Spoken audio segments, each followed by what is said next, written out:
ball well to right field. It is Adios, high, amigo. It is far, and it is gone. Holy cow. Zane Harris crushed that one. A long drive towards right center field, and it's gone in the trees. Hit from Braithwaite. Swung on and missed, and the ball game is over. The Harbor Hawks have defeated the Kentuit Kettleers.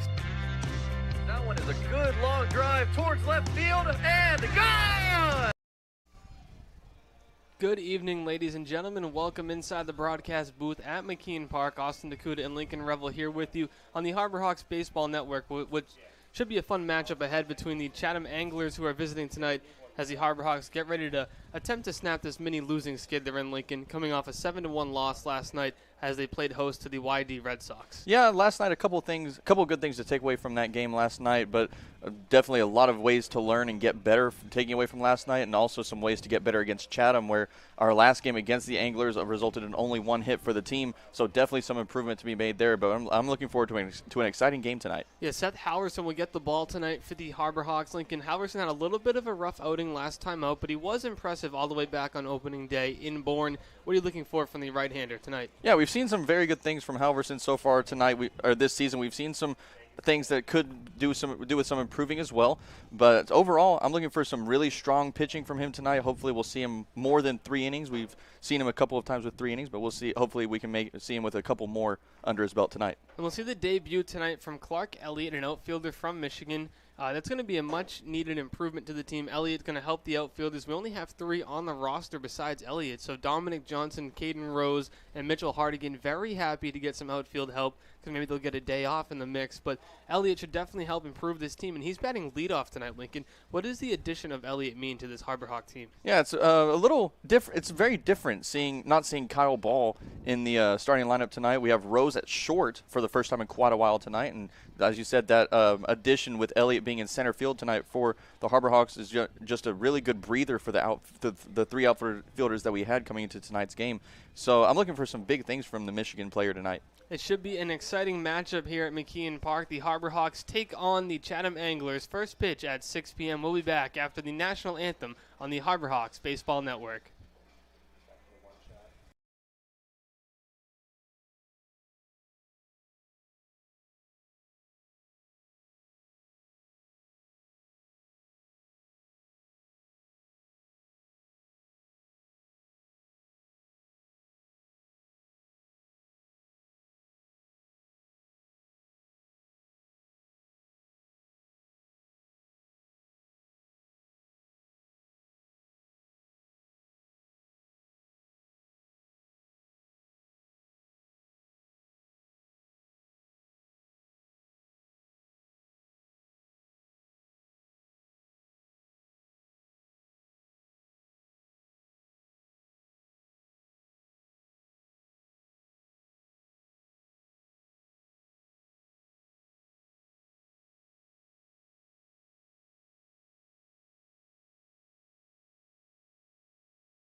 Welcome inside McKeon Park at Judy Walden Scarefile Field here, Lincoln Revill.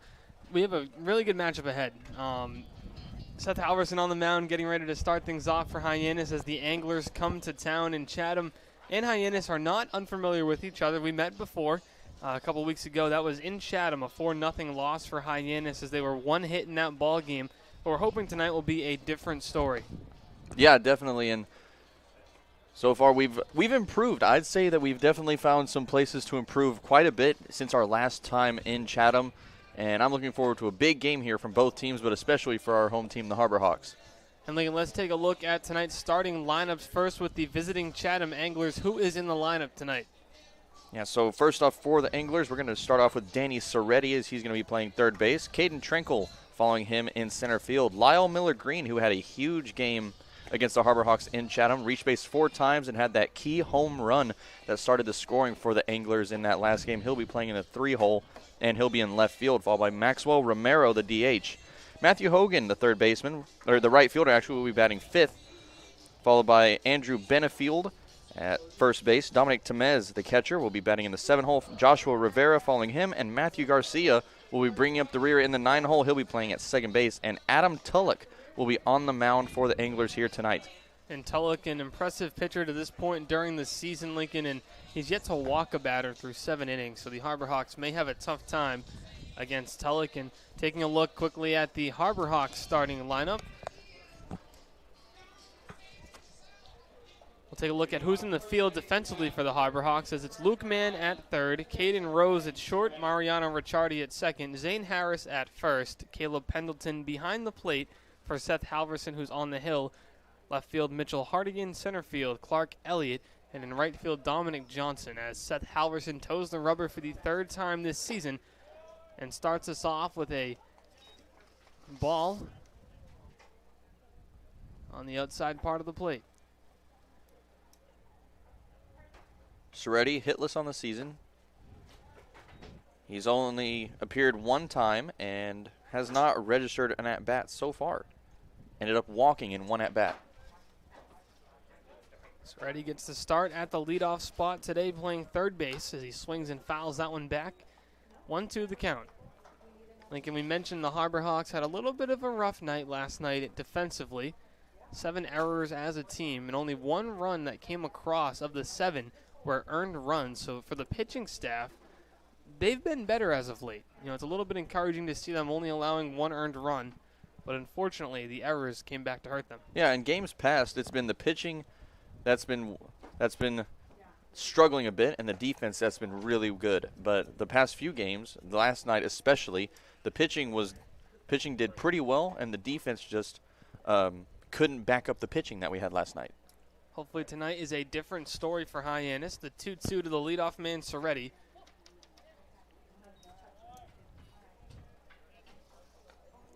Count moves to full at 3-2. No wind tonight, a little bit of dark clouds in the area.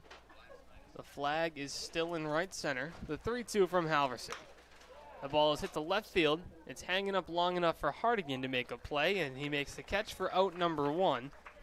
So 1 man up, 1 man down to start off the top of the first.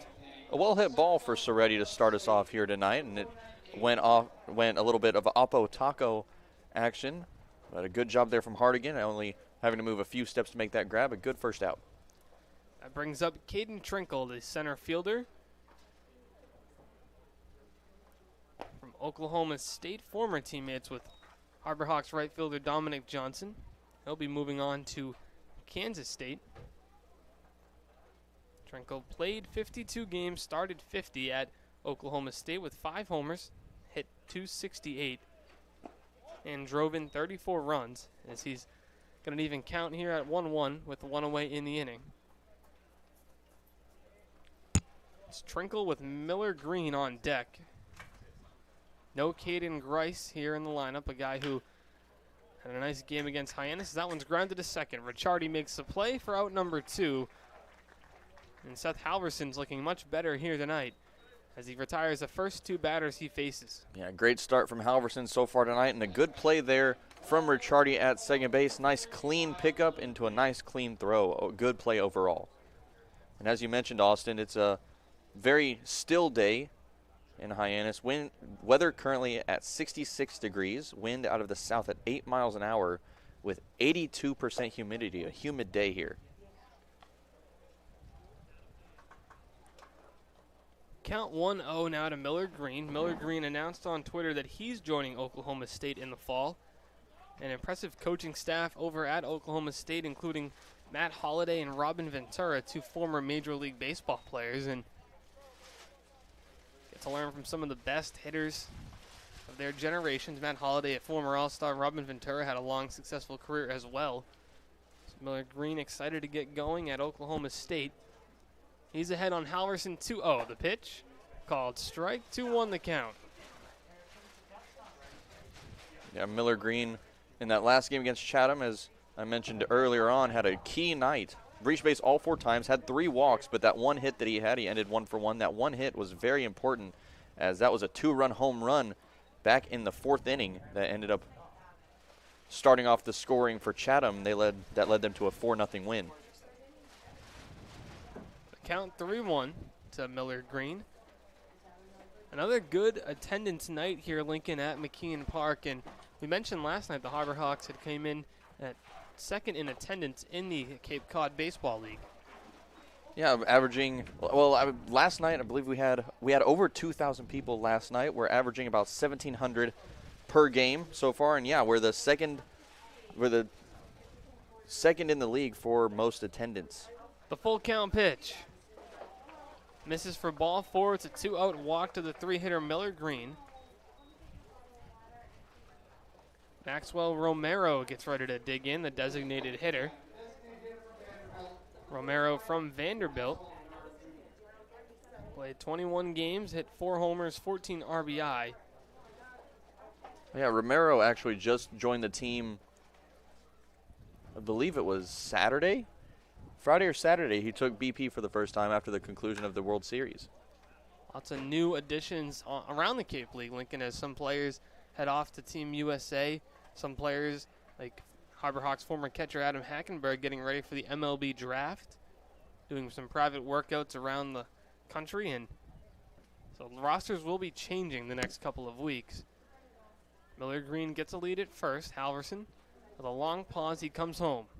That misses inside at 95 miles per hour. The count is 1-1. Quiet crowd so far here at Judy Walden Scarfile Field. And one guy I want to point out, Lincoln, defensively is Luke Mann, who had another terrific night at third base last night. That one is grounded slowly towards the middle. Caden Rose goes by his glove, but it's Ricciardi who makes the play in the throw on to first to end the inning. So the Anglers strand 1. Hyannis coming up to bat in the bottom of the first on the Harbor Hawks Baseball Network.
The Harbor Hawks coming up to bat here in the bottom of the first inning. Austin DeCouta with Lincoln Revill here with you. Let's go through the Hyannis lineup tonight. It looks much different than in games past. It's going to be Clark Elliott leading us off and playing center field.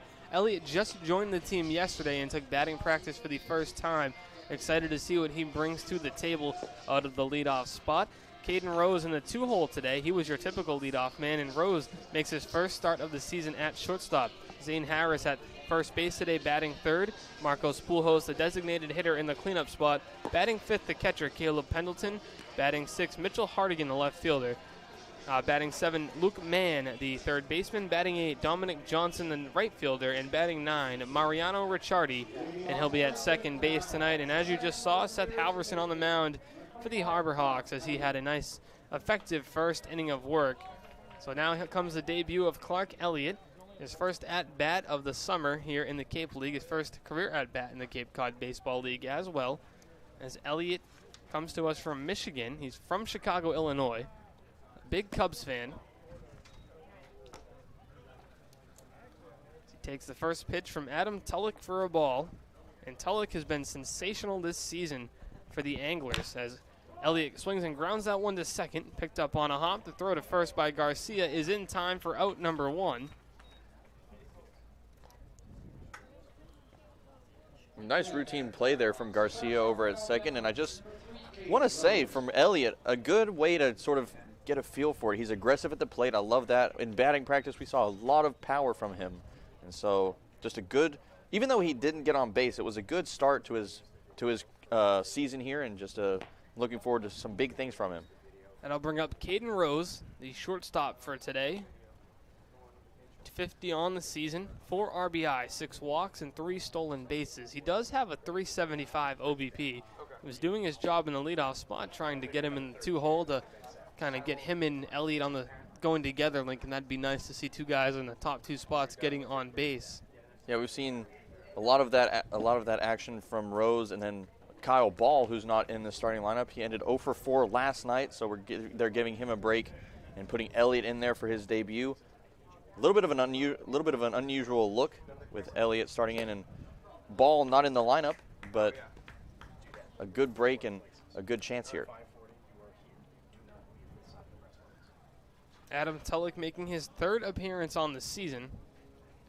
This is his first start, however, Lincoln, but he's thrown 7 scoreless innings, 3 hits allowed, no walks, and 8 strikeouts. I mean, no walks across 7 innings is just impressive, and that's what you want out of your pitcher. I mean, if you can limit the free bases, you can go a long way.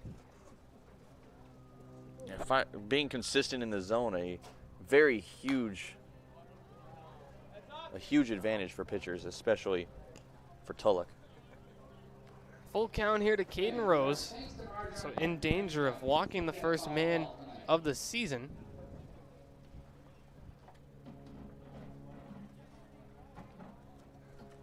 The 3-2 from Tulloch is a breaking ball that misses, so the first walk allowed. I mean, a little reverse jinx there, maybe. Wow. Like, I figured that, now I will say, against the Gatemen just a few days ago, we actually had we've actually faced a pitcher that hadn't given up a hit, and he ended up giving up an infield single in that game. And as for the first walk of the season, I sort of expected that to come a little bit later in the game. But hey, second batter. The Harbor Hawks will take it, especially after last night only putting up 1 run and then 0 on Friday against the Gatemen. You're in a little bit of a slump, but you'll take the base runner to start here and hopefully put something together early on. As Zane Harris digs in for the first time tonight, he'll be at first base in tonight's ball game. Harris also some power, has 1 official home run on the season. He also has taken quite a few yard in batting practice. He actually took one that I saw today in BP as he hit it off of the scoreboard out there in right field.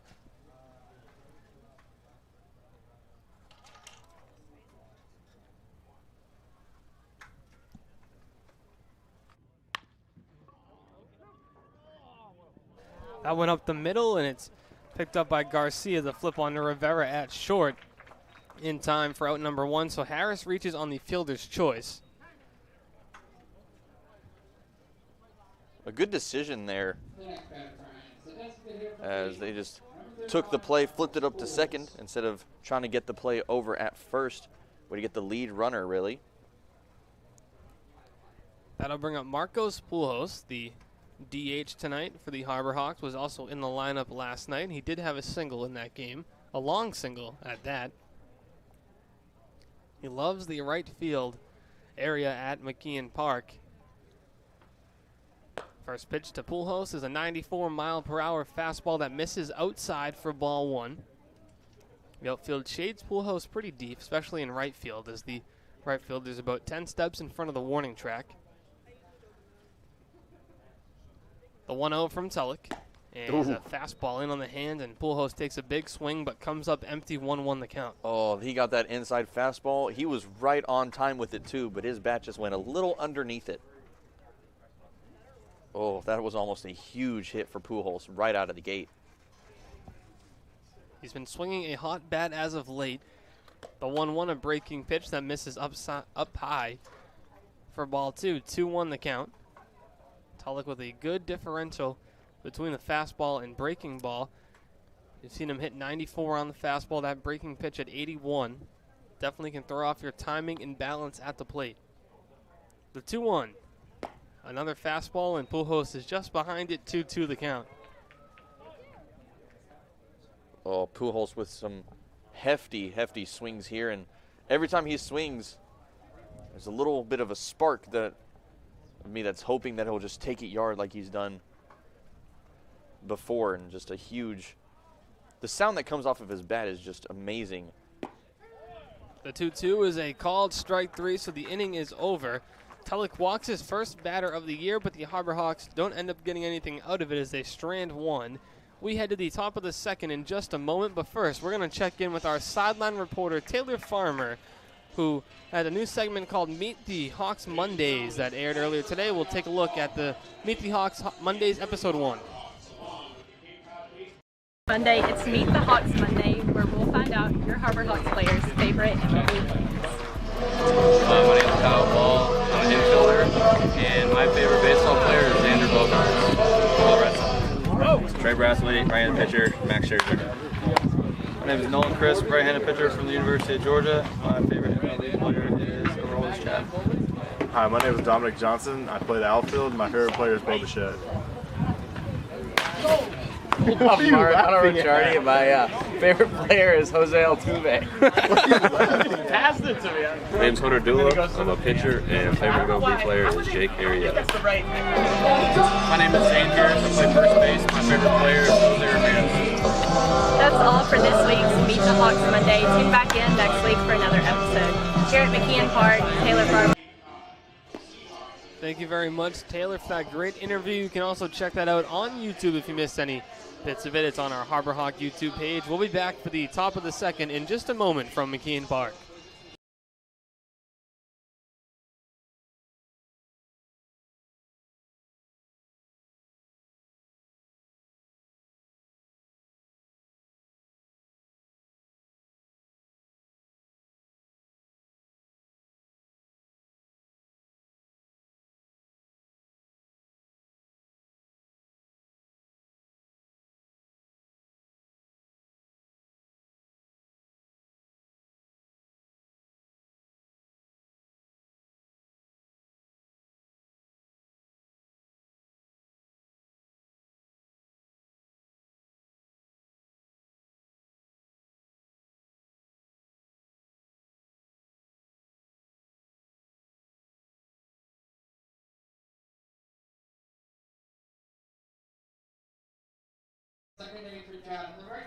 Top of the second inning, about ready to get underway from Judy Walden Scarefile Field. Austin DeCouta and Lincoln Revill here with you from the broadcast booth.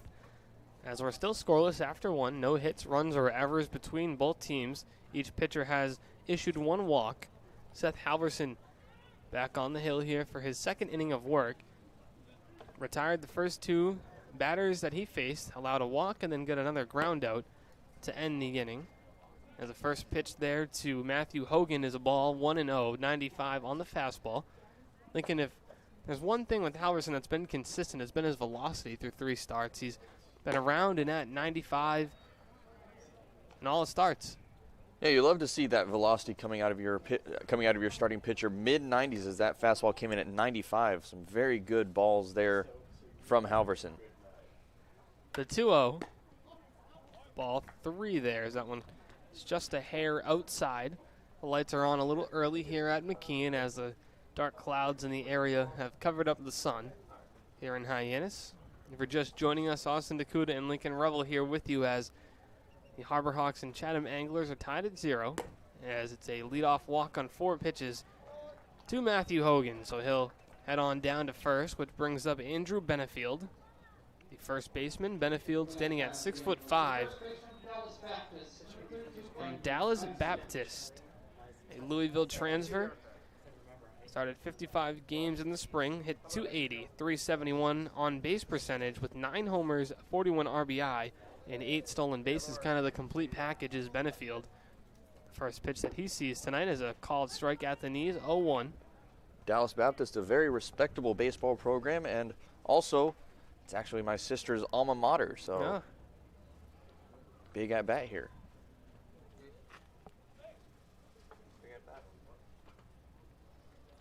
Hogan with a decent lead at first. He does not have a stolen base on the year. That one is hit on the ground to third. It's going to hit him in the box, a foul ball, so Hogan will have to retreat to first. Benefield will be behind 0-2 to Halverson. Where does Halverson go here to try to punch out the first baseman, Benefield? I'm going to say he's going to stick with a fastball, and I'm going to go up and away. Fastball up and away. All right, let's see where Halverson goes. Come on, baby, let me be right.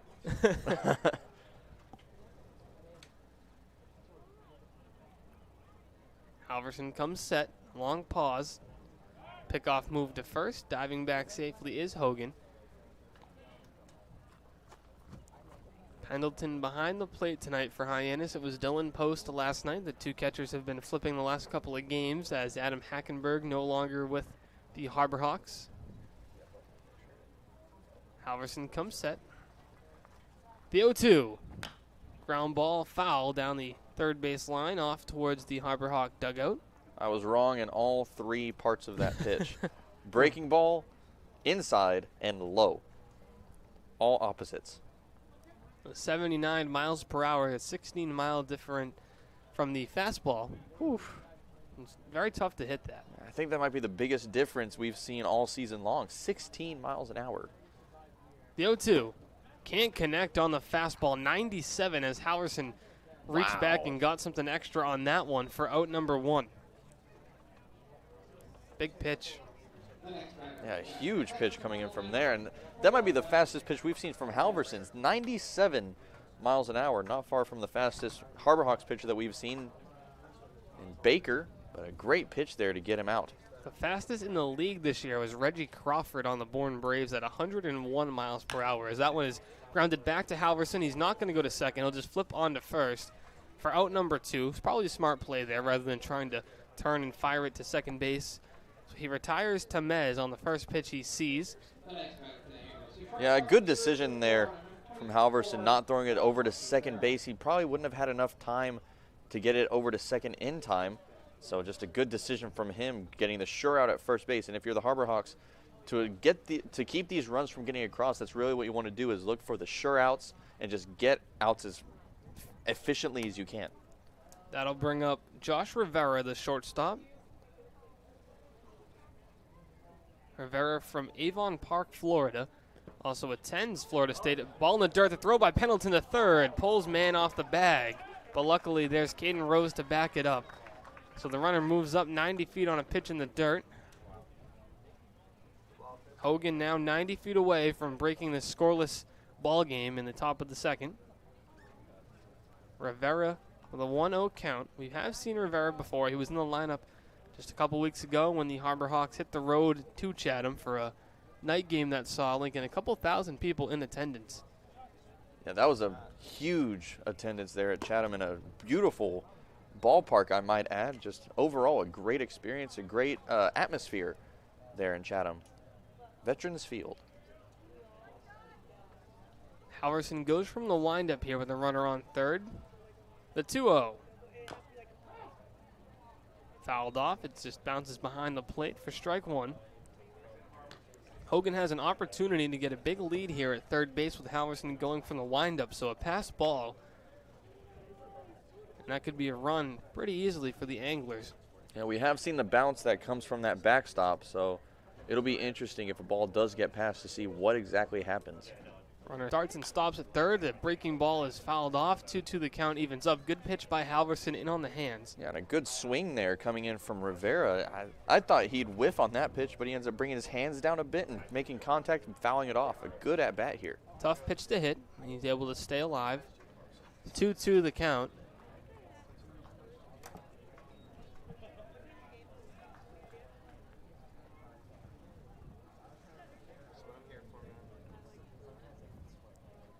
The 2-2 just misses, ball 3. 96 miles an hour. JC Fernandez, the home plate umpire, says it misses just low. It's Fernandez behind home, Fonseca at first, and Rick Emerson at third, I believe. Yes, that is Rick Emerson. That one misses for ball 4. The third walk issued in the game by Halverson, the second of the inning, which puts runners at the corners for the 9-hitter, Matt Garcia. Matthew Garcia, a switch hitter from Chipola College, teammates with Andrew Baker of the Harbor Hawks. Batting a .217 average right now. He's gone 5 for 23 in at-bats overall this season. A .333 on-base percentage. So he's finding ways to get on base along with those base hits. We'll see what happens here. Runners on the corners. Garcia ahead in the count, 1-0 on Halverson. A good place to get a fastball here, Lincoln, and do something with it. See if Halverson can locate a pitch. Long pause here as the runner starts and stops from third, the 1-0. And it is a fastball on the outside part of the plate, but Garcia comes up empty as the count evens up at 1 ball, 1 strike with 2 away. Very, very quiet crowd. Yeah, for such a big crowd, I figured there'd be a little more chatter coming in, but it's very quiet tonight. Runner goes to second. The pitch is fouled off down the third base line, out of play. The count moves to 1-2.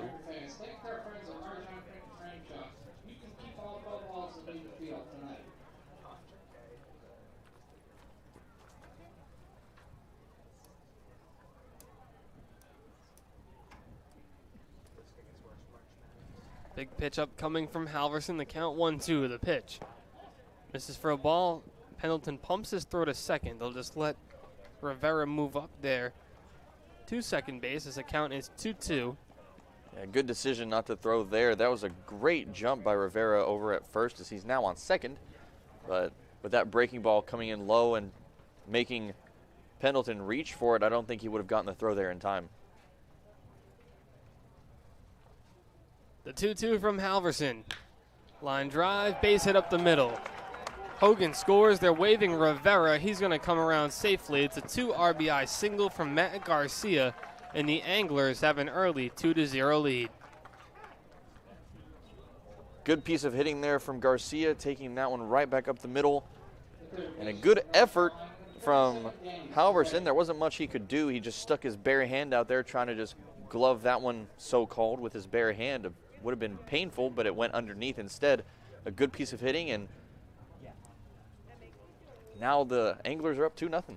It's the walks, Lincoln, that come back to hurt you as both runners reach base on the walk and now come home to score. Yeah, we've seen that a lot of times from this team. A lot of times the walks, we just get a couple runners on, and then a key base hit brings those runs in, and it proves to be very bad for the Harbor Hawks. Back to the top of the order, the third baseman, Danny Soretti. He flew out to left field to start the ball game. Pickoff move to first. Diving back safely is Garcia.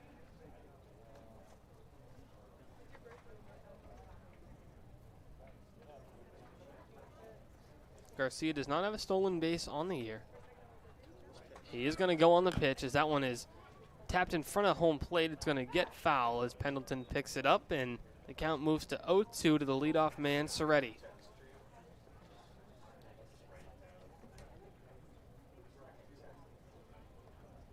A good idea of letting that one go foul. Even though that was pretty close to Pendleton, I think he could have gotten him out if he would have chosen to pick it up and throw it out, but instead he let it roll foul, and another chance here. Chance for the second strikeout of the night for Halverson. The 0-2 to Soretti. Popped foul out of play off towards the parking lot. That's going to roll away from the cars, but there are a few kids here to chase after the ball tonight. Really good crowd. A lot of people standing as well. Off behind home plate, McKeon Park is packed tonight for this Monday night baseball matchup. Long pause again from Halverson, and time is called as Halverson flips it towards home. He had started his wind-up a bit. And the safest thing to do in that play is just to flip the ball away anyway, rather than try to stop yourself mid-motion. Yeah, sporting the ephus with that pitch there.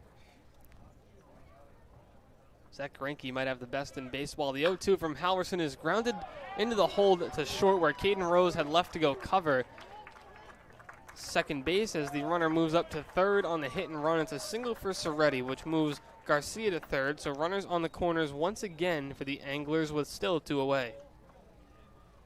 And another perfect hit and run. We saw that last night. There was a hit and run perfectly executed.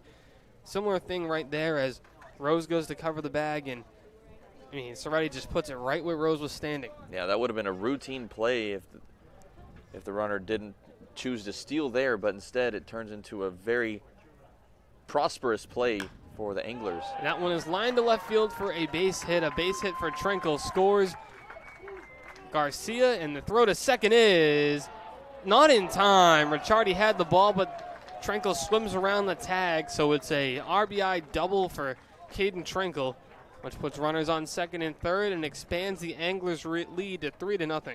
Yeah, an athletic play there from Trenkle, as it really looked like Ricciardi had the tag there, but instead Trenkle just chooses to swim around it, lift his arm up, and he's safe at second. So the 2-0 double, that's going to prompt a mound visit from pitching coach Ray Korn, as Seth Halverson is now allowed 3 runs in the inning, 2 walks in the inning, rather. A 2 RBI single, another single, and then a double, which has brought home Matt Garcia. It's disappointing because Halverson's night in the first inning started out so well, only allowed 1 runner on, and that was with 2 away. The next the next batter ended up in another ground out to end that inning. But tonight, for this second inning, that third out, just proving to be elusive once again.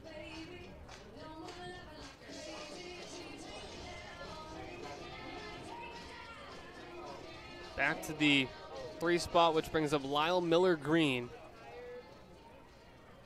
the left fielder in Lincoln. We've already talked about it a couple times, but Miller-Green, a dangerous hitter. There's a reason he's in the 3 spot.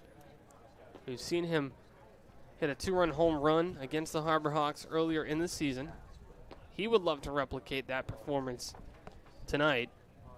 First pitch in the at-bat to Miller-Green is an off-speed pitch, which misses for a ball, 1-0.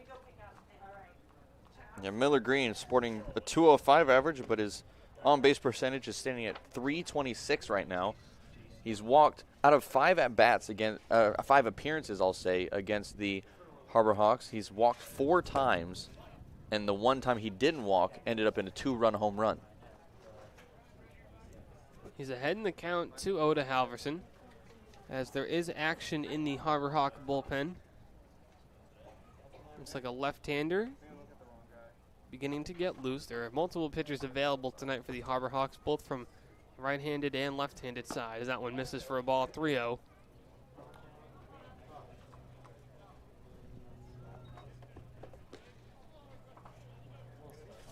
Green light here with 2 outs, guys in scoring position on the 3-0. No, hard red light here. The 3-0 from Halverson. Misses ball 4, so it's a 4-pitch walk to Miller-Green, which loads the bases with 2 away. And in the bullpen now for the Harbor Hawks, that's Cooper McKeon getting loose.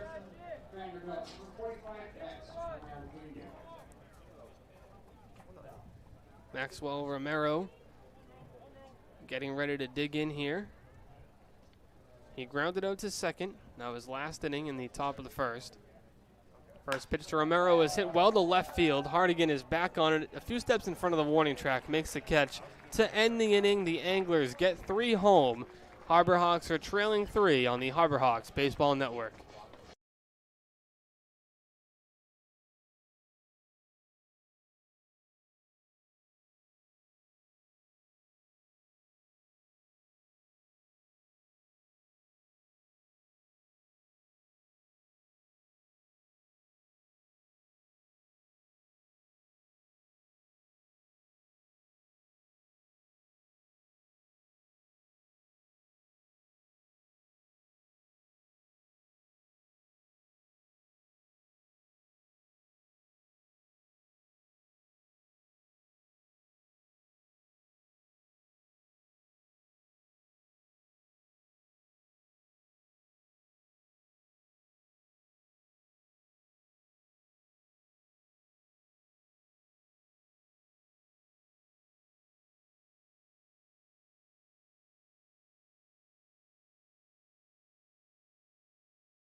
The Harbor Hawks looking to respond as the Anglers posted 3 runs in the top of the second inning. It'll be Caleb Pendleton to lead us off here in the bottom of the second. Austin DeCouta and Lincoln Revill here with you in the broadcast booth at McKeon Park. Lincoln, it's important for the Harbor Hawks to put together something here early on in the ball game because we've seen lately they've started to get behind and not respond offensively. You need them to kind of respond here in this one. Yeah, we've seen them a few times this year have dug themselves a pretty deep hole, and they choose to try to come back very late in the game. That's when their bats start waking up, and it proves to not be enough. So a key thing tonight is really just getting started early in tonight's game and scoring some runs early on. Pendleton looking for his first hit of the year as he's got the count even at 1 apiece.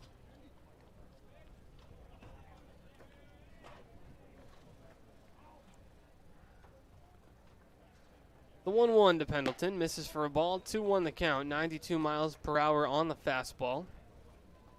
As Tulloch back on the hill for his second inning of work. The 2-1 gets Pendleton reaching on a fastball, he can't connect, 2-2 the count evens up. And Pendleton's family is in town tonight for tonight's game, so we welcome the Pendleton family to McKeon Park. The 2-2. Reaches and fights that one off. Nice job by Caleb to keep the at-bat alive. Pendleton still looking for his first hit, 0 for 13 on the season so far. Hasn't reached base at all either. He has scored 2 runs, reaching on fielder's choices, but not reaching safely. He goes down swinging at the fastball for out number 1.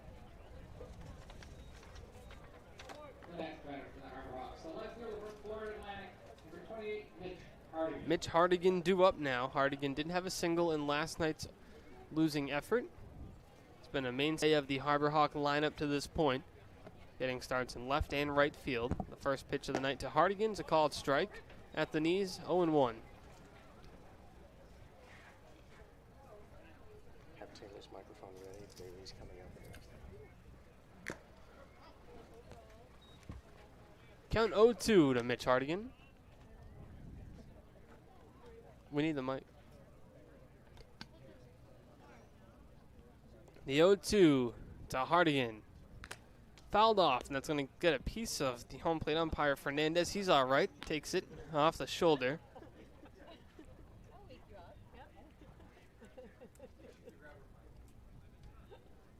(0-2) to Mitchell Hardigan.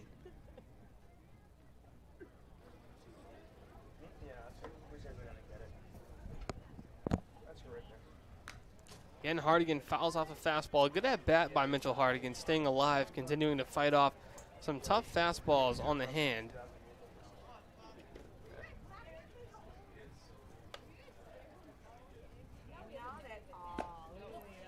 That one misses for a ball, 1-2. A good at bat brewing here. Good discipline there at the plate from Hardigan. The 1-2 is a breaking ball that gets Hardigan swinging for out number 2. Third line. And that's now back-to-back strikeouts for Tulloch. A good inning so far for him. He did great in the first inning as well. And he's proving why he's been so elusive so far this season. Just an overall great outing so far. It's still early, but a good outing nonetheless. That'll bring up Luke Mann with 2 away. Looking to avoid the punch-out as the first 2 hitters of the inning have been retired via the strikeout. First pitch breaking ball misses up high, 1-0 the count. Mann back in the lineup once again, had the start last night. He was terrific defensively at third base, as become the usual with Mann defensively. The 1-0. Called strike at the outside corner, 1-1 the count evens up.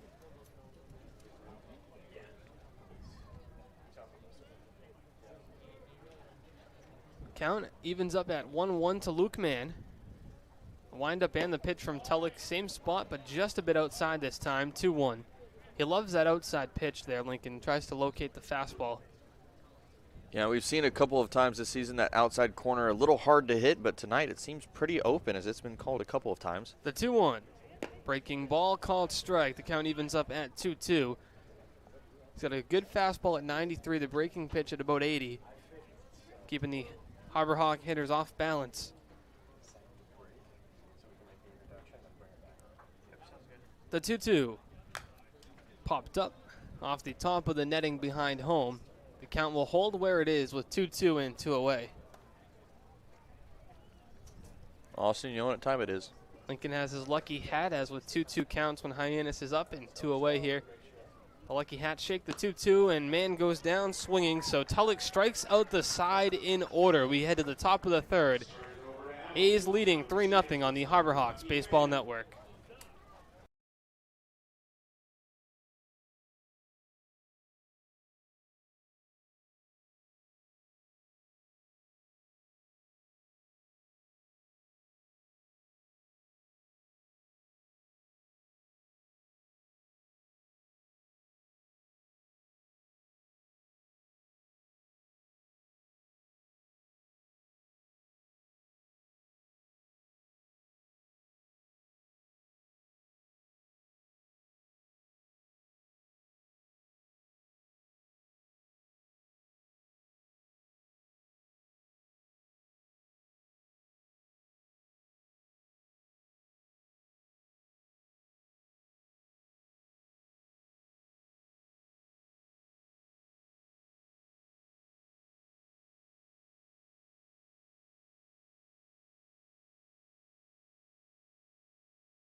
Back here for the top of the third inning, Austin DeCouta and Lincoln Revill in the booth, and a very special guest joining us here as it's former Harbor Hawk Matt Daly. Matt, thank you for coming back, and welcome back to McKeon Park. Thank you guys so much for having me. So, Matt, what brings you back down to Cape Cod for the summer? You know, I wanted to take the kids out and show them what this is like. The love here for baseball, and come out and see our old host mom. So it's been fun for the day I've been here so far. How long are you going to be down here in Hyannis, in the area? We'll be staying here in the Hyannis area through Sunday. Well, it's good to have you back. And, Matt, you threw a no-hitter back in 2007 here with the Harbor Hawks. That was against the Gatemen. What was that experience like for you? You know, it was surreal. That day was a day I'll never forget.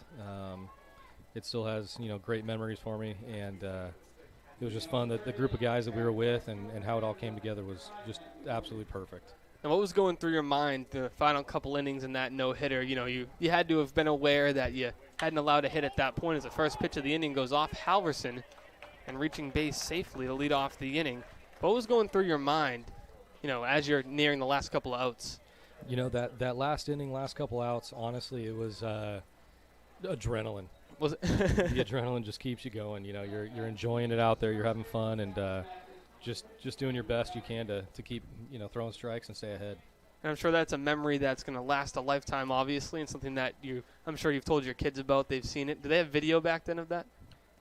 I don't know if there's video actually. Maybe if somewhere there in is the some archives. video, I haven't seen it. I'm sure there must be I don't know if they did.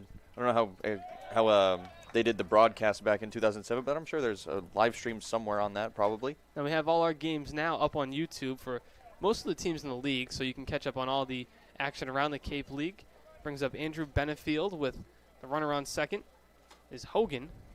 Benefield struck out in his first at-bat of the night. And, Matt, what's life after baseball been like for you? It's been a blast. I've got 3 young children. I've got an 8, 9, and 10-year-old, and I've got 3 big different personalities. That one's flown to Johnson in right field. He camps under it, makes the catch. The strong throw by Dominic Johnson will force Hogan to retreat back to second, so he doesn't move up at all, and Benefield goes down on the fly ball. Now, 3 different kids, you said? Yeah, so 3 children with 3 different personalities, and it's been a blast. I'm enjoying the other side of it, being a parent now. My kids are all into different sports and different things. My son, I'm trying to push him into baseball, but he's got a love for hockey right now, okay, which I'm totally cool with. So we'll see how things shake up.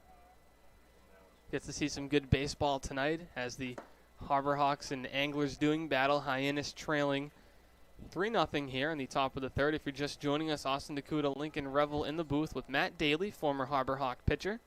And, Matt, you spent some time in the Toronto Blue Jays organization. What was your time like with the Toronto Blue Jays?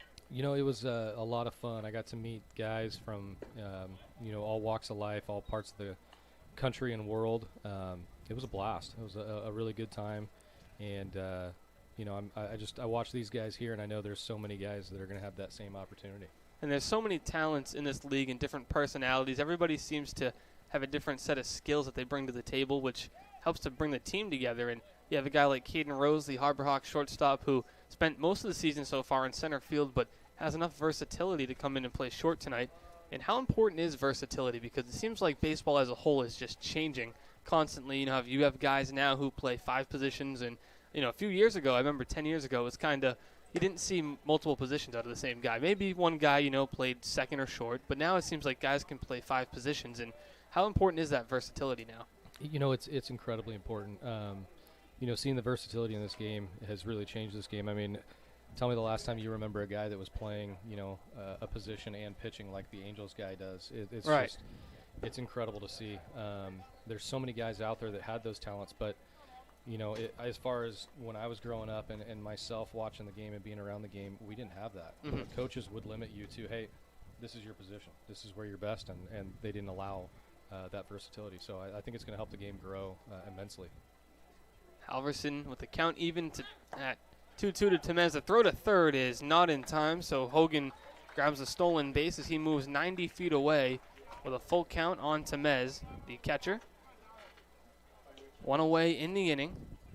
Infield's going to come in now to try to prevent that lead from growing any further. 3-0, the Anglers lead the Harbor Hawks. You picked a better night to come down to the field, Matt, as we had some rain earlier in the week. There are some dark clouds, so we'll hope that holds off for the time being. The 3-2 is grounded to third. Luke Mann fields it. The throw home is not in time as it comes off the glove of Pendleton. Sliding in safely is Hogan, and the Anglers add another. Their lead extends to 4-0. Tough play there by Luke Mann. He made a good throw, but definitely a tough play to make. Yeah, it was. As that throw tipped the glove of Pendleton, but he couldn't come up with it as he tried to go down with the tag before the ball was secure in his glove. And he looks to be a little bit shaken after that collision at home. We'll hope Caleb Pendleton is okay as Temez reaches first, and that brings up Josh Rivera.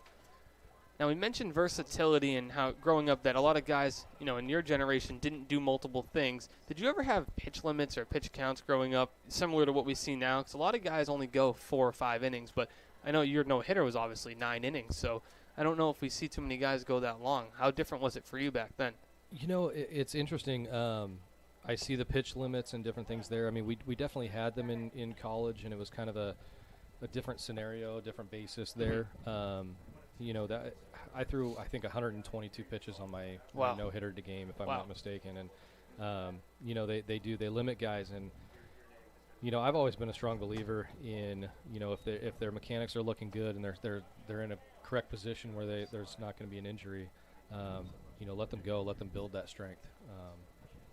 So it's definitely interesting seeing more and more of the limitations. I know that was a big thing with Little League and stuff there. You're seeing the pitch counts in the Cape Cod League so far this year. A lot of the guys, their first time through the rotation, have gone 3 innings. We saw Hunter Dula go 4 innings last week, so now this is the 3rd turn through the Harbor Hawk rotation as it's Seth Halverson on the hill tonight. We'll see how long he goes in this ball game, but a lot of guys starting to get built up a little more rather than just coming out of the gate and throwing 5 or 6. Count 3-0 to Rivera, the pitch. Misses for ball 4, so that puts Rivera on. So it's runners on first and second now with still 1 away. We have time called as Pendleton will go out to the mound, and Gary Calhoun's going to come make a pitching change. It'll be Cooper McKeon coming in. So we're going to take a quick break on the Harbor Hawks Baseball Network as we have a pitching change from McKeon Park.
Back here as Cooper McKeon toes the rubber for the first time tonight as the pitching change. Seth Halverson's day is done, but he leaves responsible for the runners on first and second.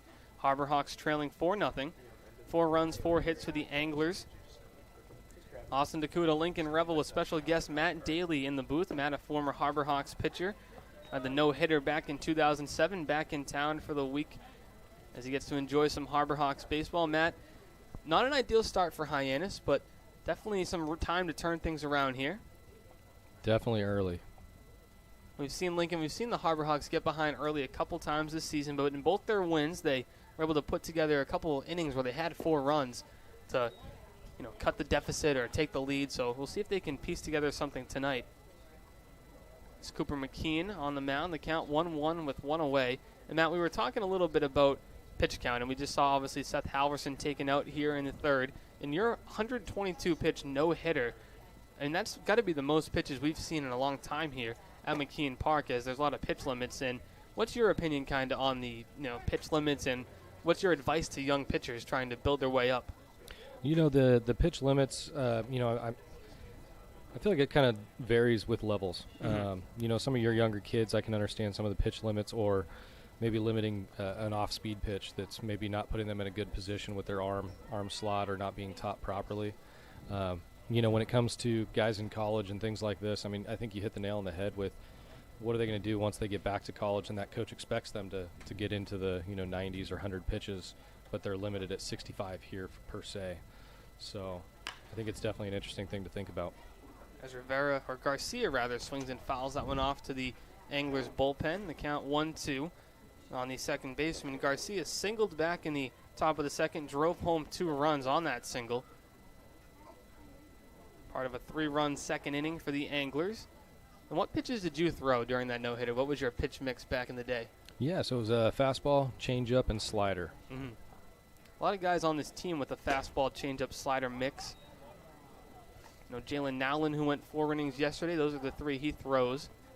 And me and Lincoln have talked a lot about the difference in speed between your pitches, because a lot of guys will try to throw the slider in the upper 80s, but sometimes we see people like Cooper McKeon who have the fastball in the 90s and the slider down near 80, which I think the speed difference makes a big difference as well.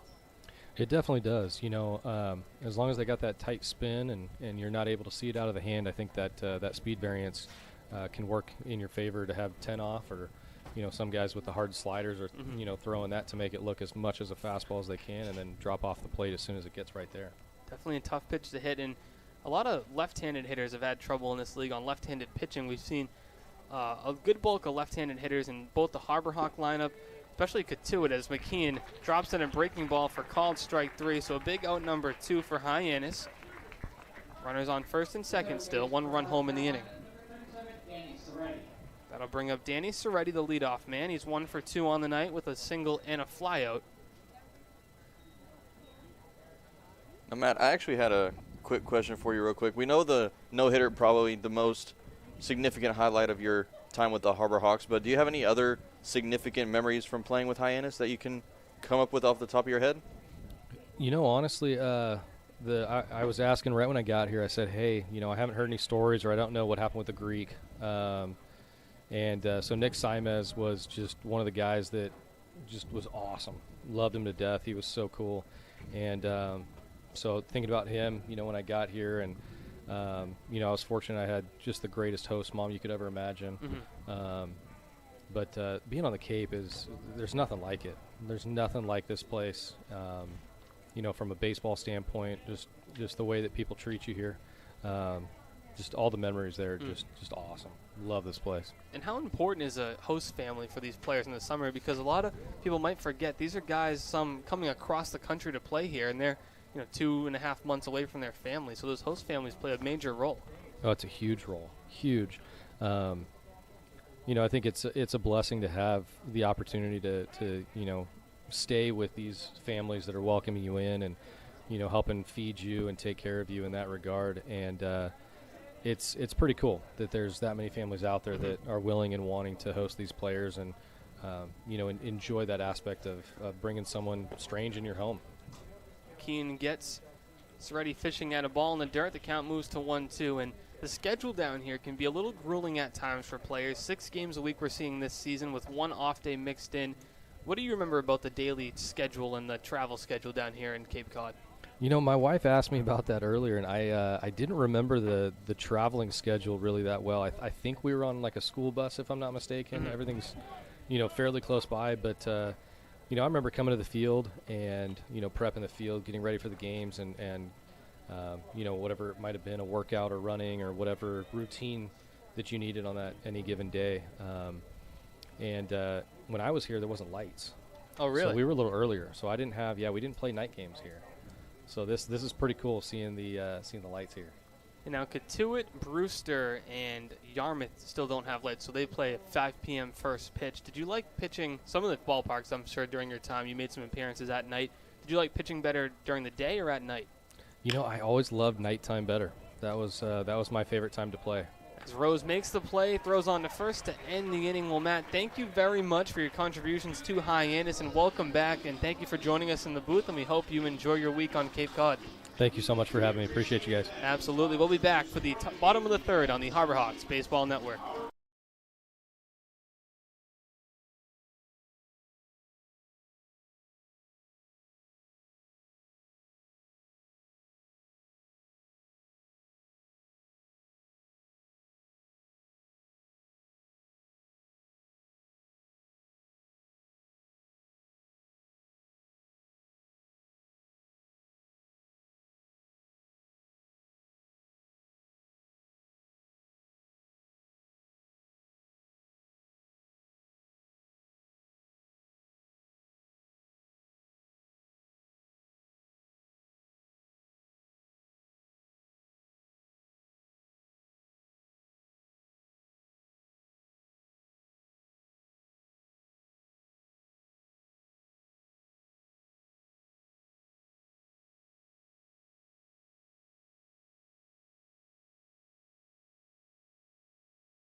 Bottom of the third inning upcoming from McKeon Park. Austin DeCouta, Lincoln Revill in the booth once again. Thank you very much for Matt Daly for joining us last inning. Lincoln, Matt made some incredible contributions down here for this Hyannis team, and that no-hitter was incredibly impressive to hear him talk about that.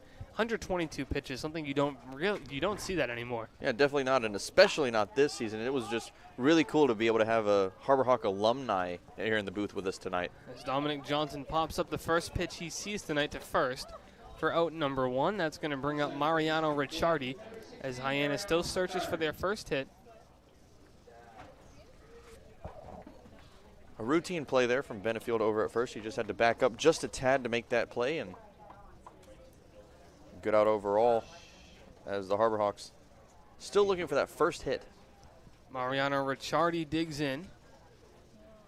Ricciardi was not in the lineup yesterday, as it was Ryan Romano at second base. The 1-0 as he swings and pops it up off towards the bleachers down the third baseline and out of play.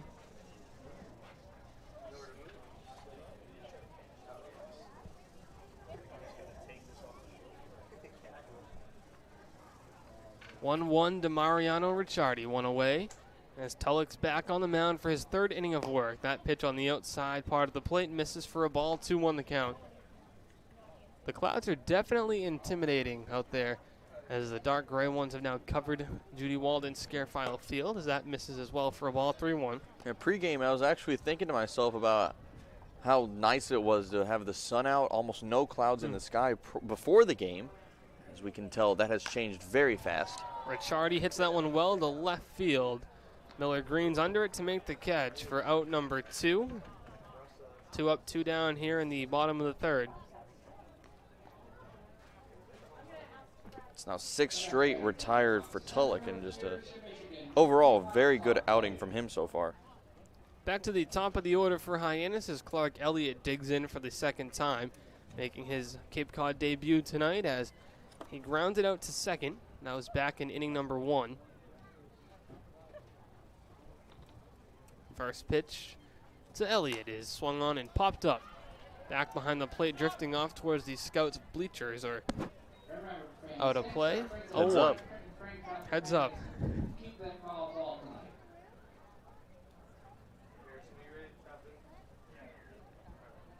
0-1 the count to Clark Elliott.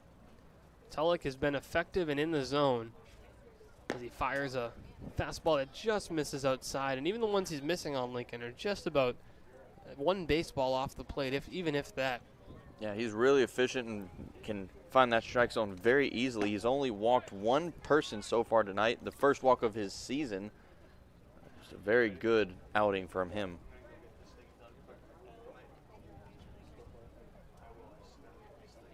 The count 1-2 to Elliott. The pitch called strike 3. The inning is over. The Harbor Hawks go down in order as we head to the top of the 4th on the Harbor Hawks Baseball Network.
Top of the 4th inning coming at you from Judy Walden Scarefile Field at McKeon Park in Hyannis, Massachusetts, as the Harbor Hawks chase the Chatham Anglers 4-0. Austin DeCouta, Lincoln Revill here with you in the booth. Taylor Farmer on the sideline. We'll hear from her in a little while. Now, Caden Tranquil coming from actually about half an hour from my hometown, Hillsboro, Texas. And an interesting little tidbit on him. So, Tranquil's senior year, my younger brother Justice was a sophomore, and they were playing a tournament against Hillsboro High School. My brother Justice actually struck out Tranquil during that game, so a little bit of bragging rights for me. There you go. Something to your claim to fame there. Yeah, I'm famous by association, you might say. Tranquil's behind 0-2 as Cooper McKeon looks to punch out the center fielder. McKeon came on in relief for Seth Halverson last inning as he does punch out Tranquil as he gets him chasing at a breaking ball. The drop third strike throw to first is in time as nearly pulled Harris off the bag, but he was able to hold his ground for out number 1. Great pitch there from McKeon getting him out, and that throw from Pendleton was a little bit low, but still it was picked up by Harris. A good dig by him and good first out overall for the Harbor Hawks. That'll bring up Lyle Miller-Green, the left fielder. Comes in 0 for 0, 2 walks, Lincoln. He's just a walk machine. As we've talked about, as he just seemingly is always on base against Hyannis. The first pitch to Miller-Green is a called strike. Yeah, so far the Harbor Hawks just unable to get him out. As you mentioned, just a walking machine. Great set of at-bats so far through the past couple of games. 0-1 here from Cooper McKeon to Lyle Green. Can't connect on a pitch a little bit low. It's a changeup, it looks like, from McKeon. 0-2 the count.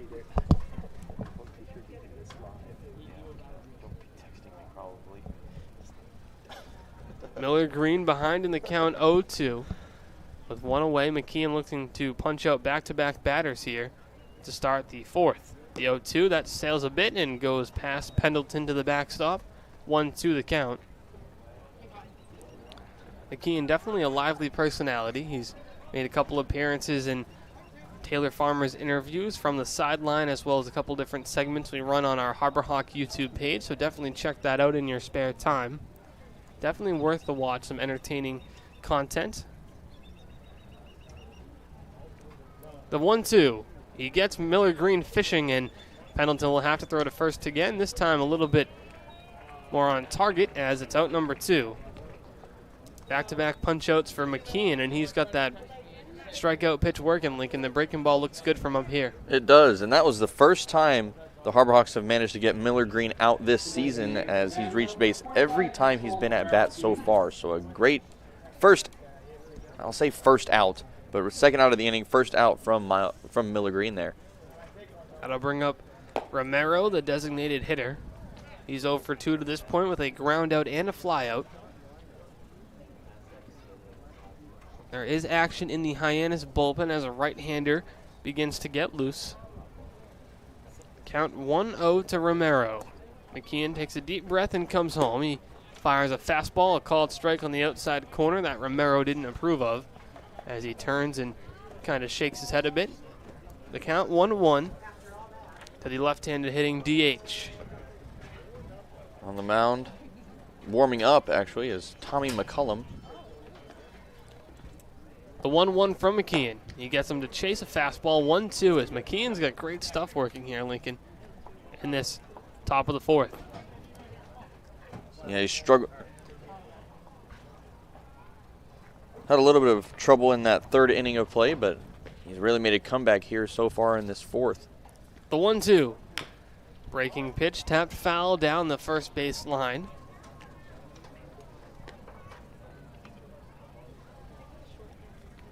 Off towards first base coach Mickey Tettleton, former major leaguer. Definitely hitting for Cooper McKeon as he sets down the Anglers in order. We head to the bottom of the fourth with Hyannis trailing 4 on the Harbor Hawks Baseball Network.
Bottom of the fourth, just moments away. Austin DeCouta and Lincoln Revill here with you in the booth. But before we get started, a word from Curry College. Curry College is where you go to become anything you want. Curry prepares students to engage in successful careers with learning beyond the classroom. Explore undergraduate programs, NCAA Division III athletics, and continuing education and graduate studies, including a fifth-year master's program at curry.edu. Caden Rose stepping in to lead us off here in the bottom of the fourth inning. Coach Calhoun sporting the uniform over at third base, and we have a note that it's the first time in 10 years a Harbor Hawk manager has worn the uniform. Wow. I like it. It looks good. A good look on Coach Calhoun. All the coaches on this coaching staff do. A couple of them wear the windbreakers or pullovers over the jersey. Caden Rose, the typical leadoff man at shortstop today, and batting in the 2-hole as Clark Elliott gets the leadoff duties. Rose walked back in the first. The 1-2. Popped foul as Caden stays alive.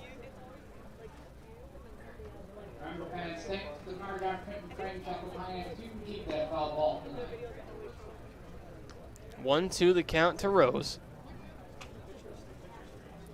Caden Rose played a lot of infield at Alabama as he lines that one back up the middle for a base hit. Rose reaches base safely for the second time in 2 at-bats as he's on with a single. A dangerous line drive there as that almost hit Tulloch, but the no-hitter's over. I'll say it now. First hit for the Harbor Hawks in tonight's ball game comes in the bottom of the 4th as they finally are able to get a base runner off of Tulloch, the first base runner since Caden Rose himself, back in the bottom of the 1st. Having himself a day so far. He's 3 for 4 on stolen bases on the year, so for the Anglers, you have to keep an eye on the speedy Rose at first as Zane Harris digs in for the second time. He grounded into a fielder's choice back in the bottom of the 1st. That was a good first pitch there from Tulloch as it just barely missed the outside, just by a couple of inches. The 1-0 to Harris. Outside 2-0. Good eye by Zane Harris, being very patient as he looks to get a pitch to hit here as the Harbor Hawks are trailing 4. Love to put something together here to try to chip away at this deficit with the leadoff man Rose at first. The 2-0 to Harris. He swings at it, fouls it back off the netting behind home. 2-1 the count. Now, I do like this look that I'm seeing with the Harbor Hawks. Power in the 3 and 4 spot. Zane Harris and then Pujols right behind him. A powerful duo for the Harbor Hawks. And Clark Elliott Lincoln has put the ball in play the first at-bat. He didn't strike out his second time up, but if you can get him on base, Caden Rose has been probably the most consistent hitter on the team. So if you can get him on base for Rose, good things could happen as the Harbor Hawks piece together this lineup a little bit. Some players coming and going. The 2-1. Good eye there. Harris thought about it, but didn't let the bat go too far as it's 3-1. Tough pitch to take as it's just, one baseball off the outside corner. There is action now in the Chatham bullpen as a right-hander gets loose out there. The 3-1 to Harris. That one's lined softly down the left field line, but just foul. Count moves to full at 3-2.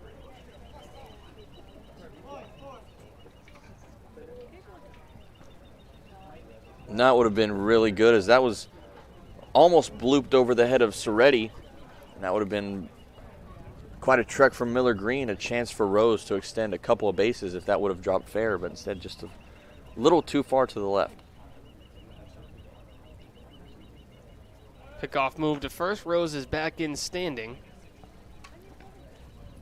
First time we've seen Tulloch throw over to first in this game. As the Osprey fly above McKeon Park towards their nest out there in the right field foul pole. The full count pitch to Zane Harris is another pickoff move. This time Rose is diving back and he's in safe as well. Rose, one of the younger Harbor Hawks at just 19 years old. That was an interesting little pickoff move there from Tulloch as he stepped diagonally almost in between home and first. And if I'm not mistaken, isn't there a 45-degree rule where you can't go more than 45 degrees between first and home? There may be. I mean, he didn't cross his legs, but it did look like he was coming home before he moved over to first. Tough angle to see exactly where he was angled here. Yeah, you could tell that his foot was diagonal almost as he brought it a little bit forward, but not completely, I guess. The count 3-2 to Zane Harris. The pitch.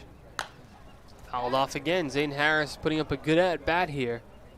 Very good battle here for Harris. He's been able to fight off a couple of those pitches, and he's waiting for that one pitch that he can take for a long ride.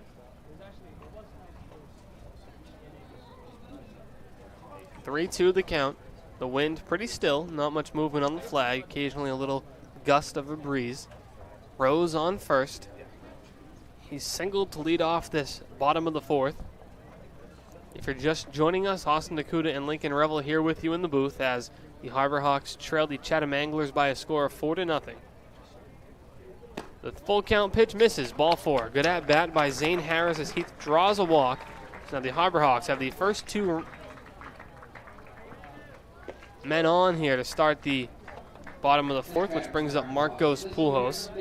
This is the first time all game long where the Harbor Hawks have been able to get more than one runner on base at a time. So already seeing some good things out of this half inning that we haven't seen all game long. Pujols struck out looking back in the bottom of the first with runners on first and second. A good chance here for Hyannis to get on the board.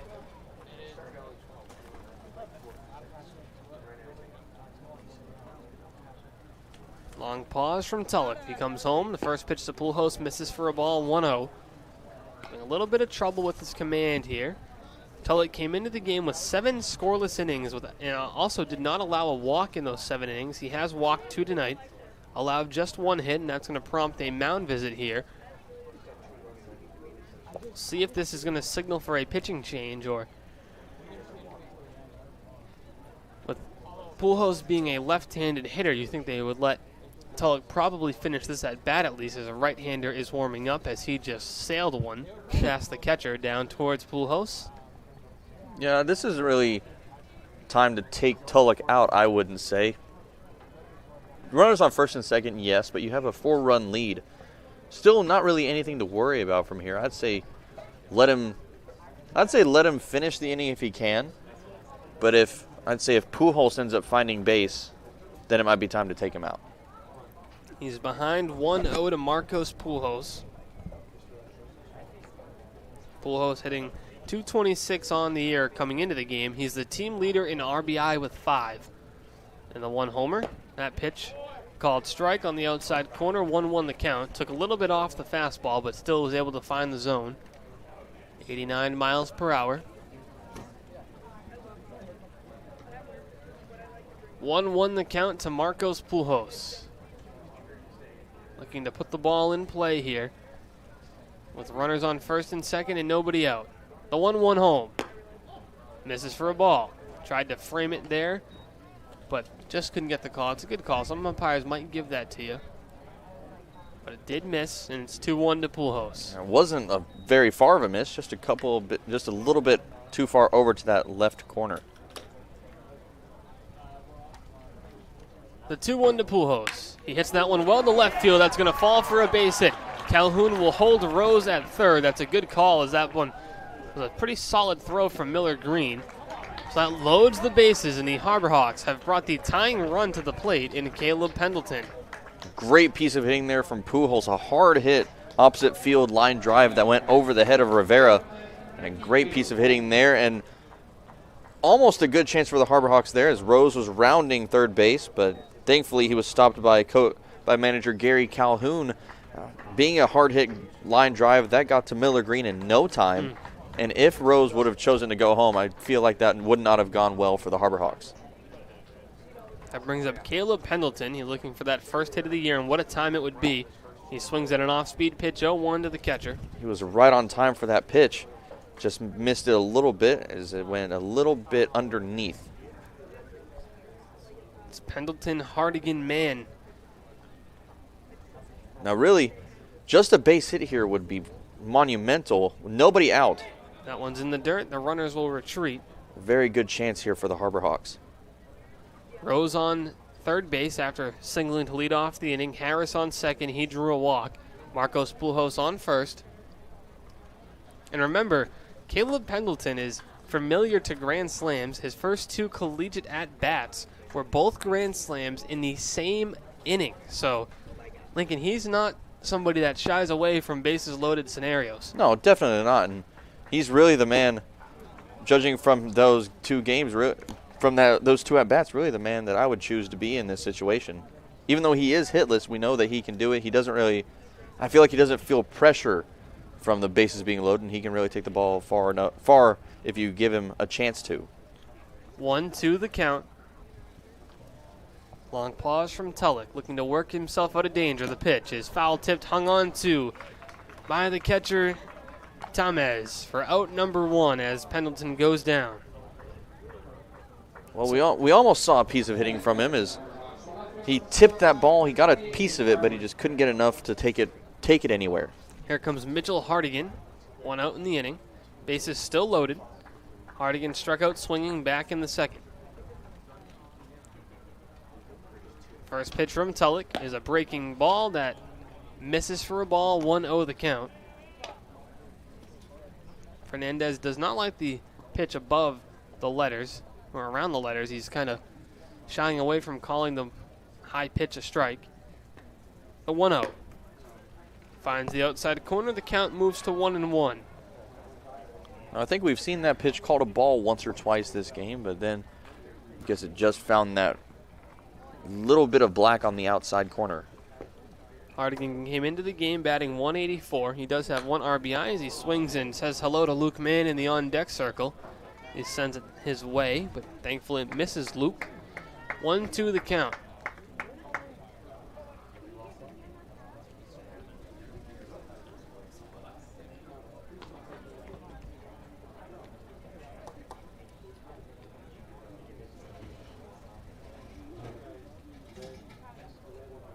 The 1-2.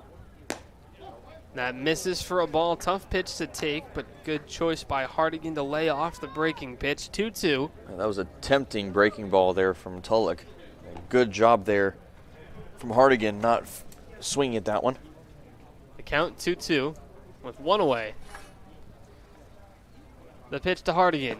He fans on a pitch out of the zone for out number 2, and the Harbor Hawks loaded the bases with no outs, and all of a sudden, Tulloch is 1 out away from getting out of this. Yeah, the last thing you want if you're the Harbor Hawks is to go and get the bases loaded with nobody out to start the inning and then put up 3 straight putouts after that without getting a single run across. And if they can't do anything here, it's going to be really hard to get those 4 runs back later on in the game.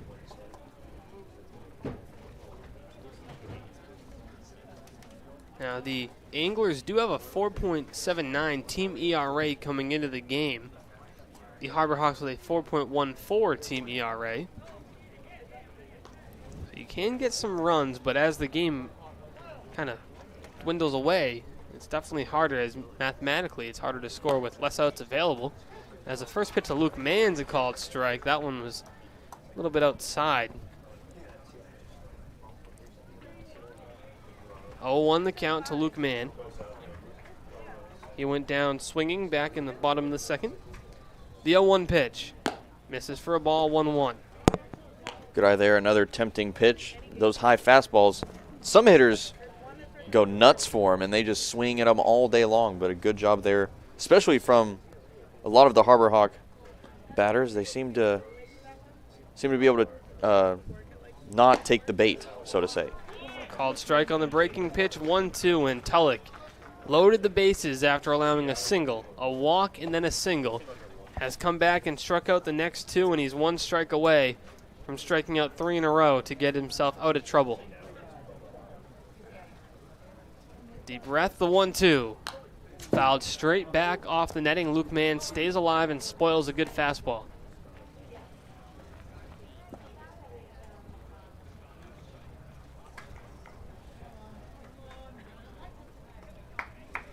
One, 2 the count to Luke Mann. The fans on their feet here at McKeon. Dugout making some noise. The payoff pitch. Called strike 3, and the inning is over. The Harbor Hawks leave the bases loaded as we head to the top of the 5th.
Top of the 5th inning, just moments away. But before we get there, I want to take a moment to tell you about our Harbor Hawk podcast. For your weekly review of everything Harbor Hawks, subscribe to the Birds the Word podcast. Hosts Harrison Meyers, Austin DeCouta, that's me, Lincoln Revill, break down all the action from the past week, interview players, coaches, and the people behind the scenes to bring you everything you need to know to be in the know.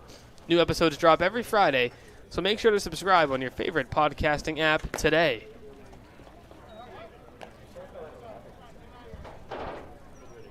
As Tommy McCollum takes the mound here as he relieves Cooper McKeon, who provided some solid relief of Seth Halverson. McKeon was solid last inning as well as he set the Anglers down in order. It's McCollum has an even count here at 1 apiece to Hogan. Hogan is 1 for 1 on the day. He's reached base twice, scored 2 runs, and stolen a base.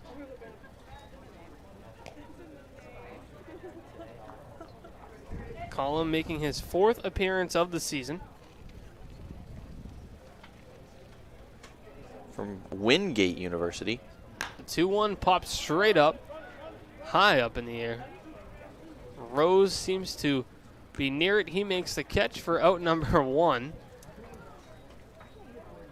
Caden Rose on his first start of the year at shortstop has been impressive so far, making the plays that he should make over there.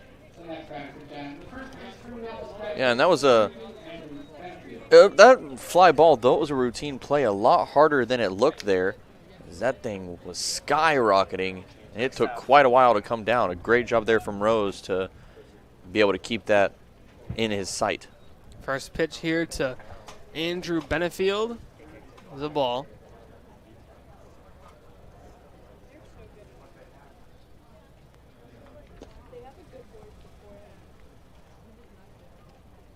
The 1-0. Called strike. 1-1 the count.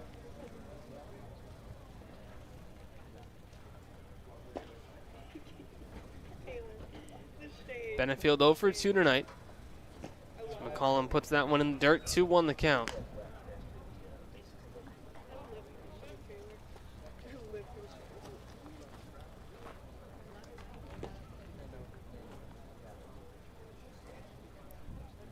Quiet night here at McKean, but a busy crowd, the 2-1. 2-2. McCollum looks good out of the bullpen so far, Lincoln. He does. A very quick first out. He's already up 2-2. Good and efficient so far in this inning. The 2-2. Fly ball. Shallow right. It's Harris who's under it. He makes the catch. 2 up, 2 down, both on infield pop-ups as McCollum looks good out of the Harbor Hawk bullpen. Here comes Dominic Temez, the catcher. Temez 1 for 2 with a single. He was stranded at third base back in inning number 3. 2 away here. McCollum looking to retire the side in order. First pitch popped near the netting. Foul. Should I do flash? Probably. Imagine if I did it right now, how many people would yell at me? You and the coach would be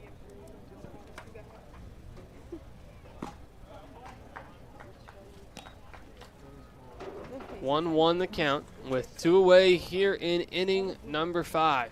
4 runs, 4 hits, no errors for the Chatham Anglers. No runs, 2 hits, no errors for the Harbor Hawks as the Anglers got out early with 3 runs coming home in the second.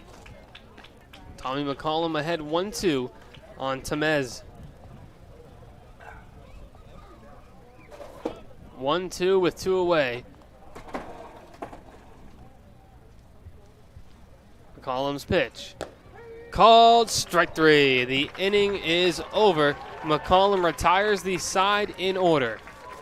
And Caden Rose today making the start at shortstop and had a solid start to the game, drawing a walk and a single.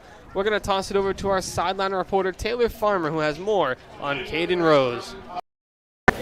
Thanks, guys. Austin and Lincoln, you talked to Matt Daly in the top of that third inning about the versatility that we see in these players nowadays. The Harbor Hawks have an incredible, versatile player in Caden Rose, who usually gets the start in the outfield. He gets the start at shortstop tonight. He was highlighted in the Cape Cod News as one of the top players in the Cape League, leading the Harbor Hawks in multiple offensive categories, runs, RBIs, doubles, and walks. He's been incredible so far, and we'll look forward to what else we can get out of him this season.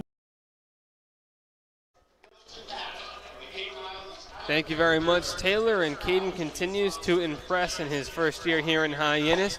We'll see more from Caden in the Harbor Hawk lineup as they're due up in just a few moments. I'll be back on the Harbor Hawks Baseball Network.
Back here for the bottom of the fifth from McKeon Park, and this is the point where I turn it over to Lincoln Revill, who's going to take over the play-by-play duties from here on out. Lincoln, it's all yours. Thank you very much, Austin. Once again, as always, another fantastic job, or fantabulous, as I've heard some people say. As you mentioned, I will be taking over the play-by-play duties for the rest of the night here tonight, once again from Judy Walton Scarafile Field at McKeon Park, as Dom Johnson is set to get us underway here in the bottom half of the fifth, as the Harbor Hawks trail 4-0 against the Chatham Anglers. And a new pitcher on the mound, that's going to be Jacob Waters coming in for the Anglers, coming from West Virginia University, along with Tulloch, a couple of teammates over at WVU, as the count at 0-1 to Johnson. The pitch comes in, breaking ball, finds his own. 0-2 now the count. And Lincoln, I just remembered that we don't have a game tomorrow. You're right, Tuesday is the off day. yeah. It's a different schedule this week. That's going to feel so weird. We've is. Played for what has it been now? 2 straight Tuesdays or 3? It has, too. So this is the third Monday in a row we've had games. Yeah. So it would have been 3 Tuesdays. It's just going to be bizarre. Yeah, it is. It is. How are you going to spend your unusual off day? Probably working. Oh, great.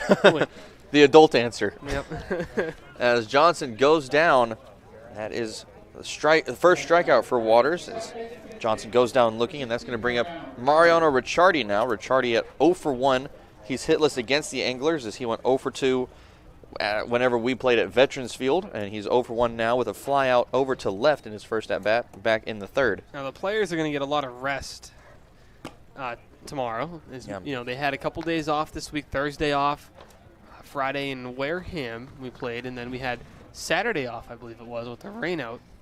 A couple days off, but now they're going to rest tomorrow. What are you going to do on your off day? Rest along with the team? Actually, no. We're going to be. I'm going to be going with my sister. We're going to be taking a little travel over to Rhode Island. Okay. And we're going to be going to, what is it? Moonrise Kingdom Beach. I'm not is that sure. it? Moonlight Kingdom or Moonrise? I can't say I've been there. Yeah, it's some great movie. It's some movie that she really likes, and there's a cool beach there that's like. Apparently it has a big deal in the movie, so she wants to go there. So we're going to take a little trip down there and go check it out. Should be a fun one. Yeah, definitely.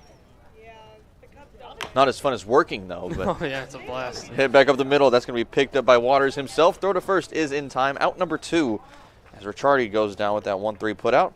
That's going to bring Clark Elliott, the newbie, as some would say, to the plate. Elliott with 2 appearances so far, 0-for-2 with a ground out and a strikeout. hit on over to second back in the first, and he went down looking back in the third. Good job by Waters right out of the bullpen, retiring the first 2 he faces. As this one bounced over towards short. Throw on the run from Rivera is in time with the stretch from Benefield, and that will end the 5th. A very quick inning there for Waters as the Harborhawks go in order. We head to the 6th. Harborhawks chasing 4 on the Harborhawks Baseball Network.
Back here, top of the 6th coming up. The Anglers leading the Harborhawks 4-0 here in the 6th from Judy Walden Scarifile Field at McKeon Park. Lincoln Revill alongside my good friend Austin DeCouta bringing you Monday Night Baseball as Tommy McCollum is back on the mound.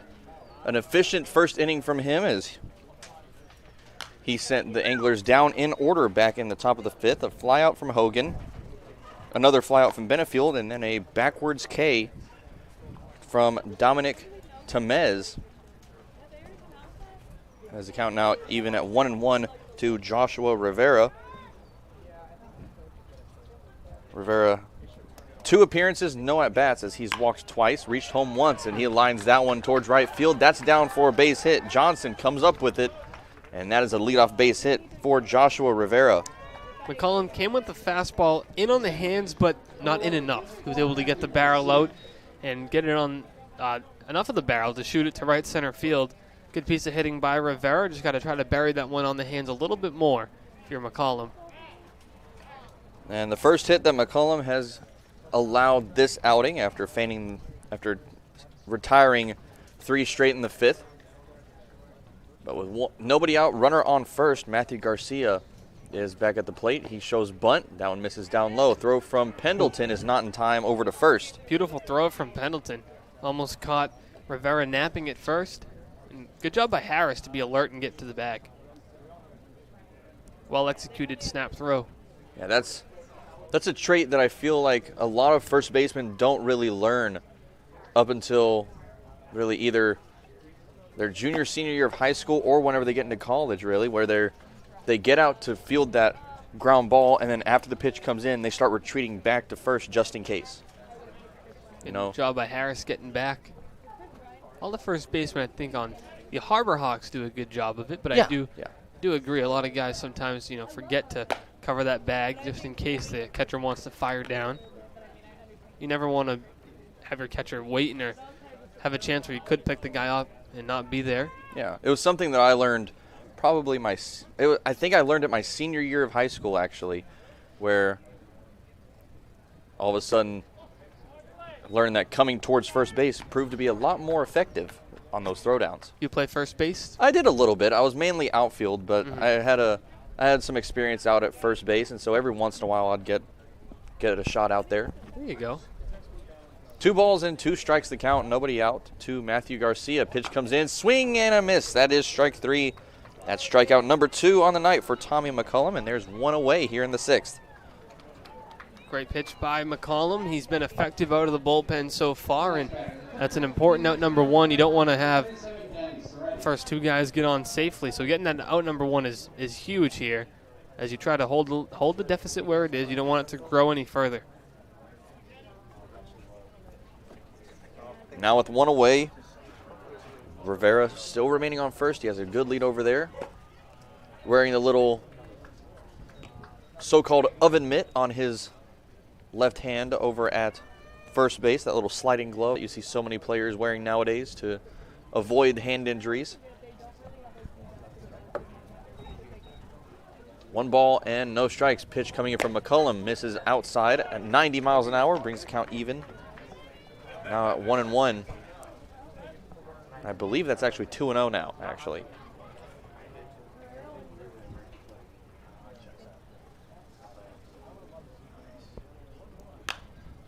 Skied, and that's going to be fouled.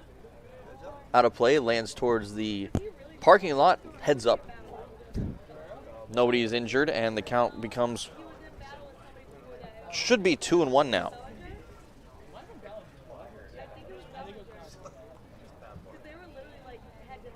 On plate umpire J.C. Fernandez gives the signal that ball is in play. And McCullum steps off the rubber. We're going to take a couple seconds here so everybody can recover. McCullum from the stretch. Here's the 1-2. He checked his swing, did he? No, and he did, says third base umpire. That's Rick Emerson.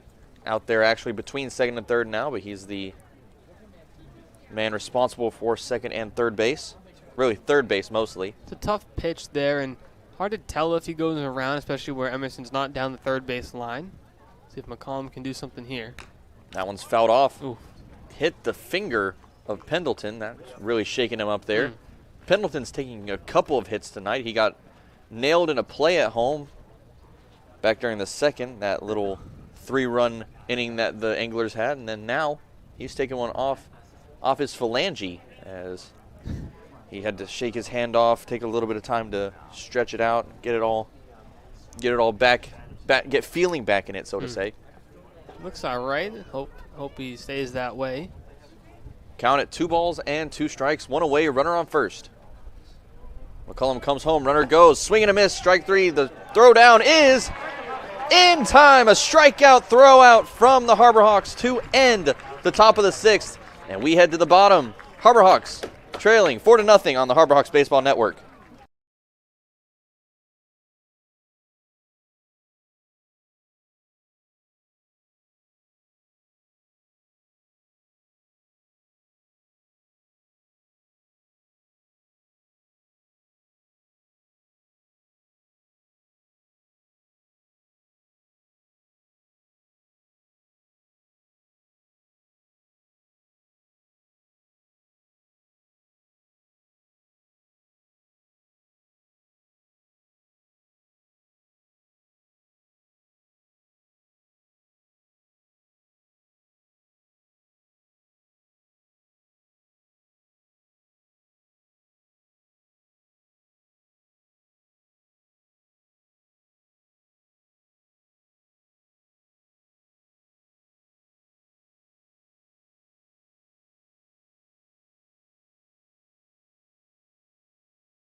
Back here, bottom half of the 6th, coming up on the Harbor Hawks Baseball Network.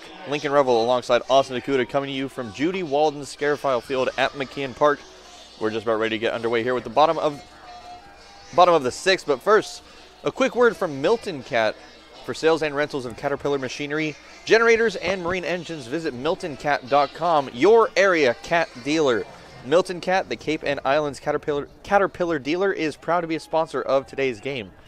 Man, I got it right in Wareham, but tonight I just can't get it. It's all right. Oh, man. You got it. I had it once, so I guess that's a good way to, I don't know. I probably won't get it right again, so it's a good way to end the year. First pitch coming in now, that's Caden Rose. taking a strong hack at that first pitch. He can't come up with it. Count now at 0-1. You know, now, Austin, as you know, I'm not from up here, but I came up here about a month ago now, probably a month and a week, probably 5 weeks ago. We just had pierogies for the first time last night. Very, very good dish, I have to say. I've never had one. Really? I've never had that, no. Oh, wow. Yeah, apparently pierogies are like a delicacy up here in the Northeast, or so I'm told, at least. But I have to say, very, very good, very delicious little dish. My tongue's still a little burnt. I had one that was a little too fresh. But very, very good. The 1-2.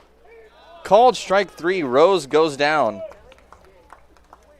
So start this bottom half of the 6th. He goes down with a backwards K, and that's going to bring Zane Harris to the plate. A tough pitch by Rose. He had gotten on base the first 2 times. Unfortunately, he won't be getting on base the 3rd time yet.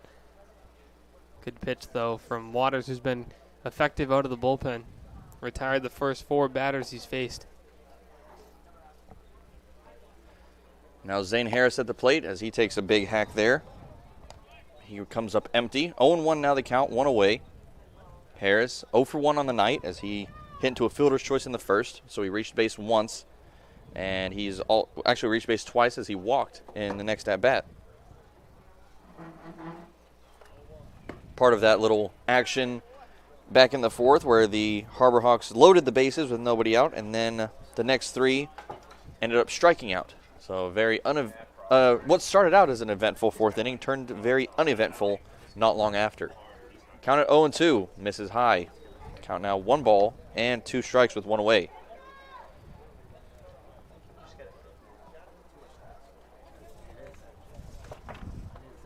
Zane Harris, 6'5", 260 pounds from Wright State. He swings at the breaking ball. He can't come up with it. And that is strikeout number 2 of the inning for Waters, and strikeout number 3 on the night for him tonight.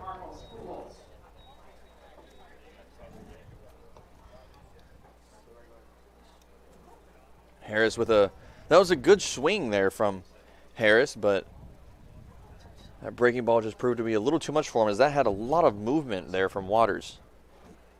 Yeah, tough pitch to hit. Waters has a little bit of confusion there. Pujols hasn't fully settled in, but Waters has a good pitch mix. Breaking ball, fastball, and that changeup it looks like as well. First pitch to Pujols at 96 miles an hour from Waters. Misses a bit low and inside. Brings the count to 1-0.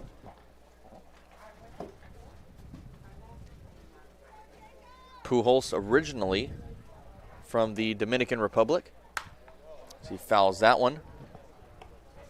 Evens the count 1-1.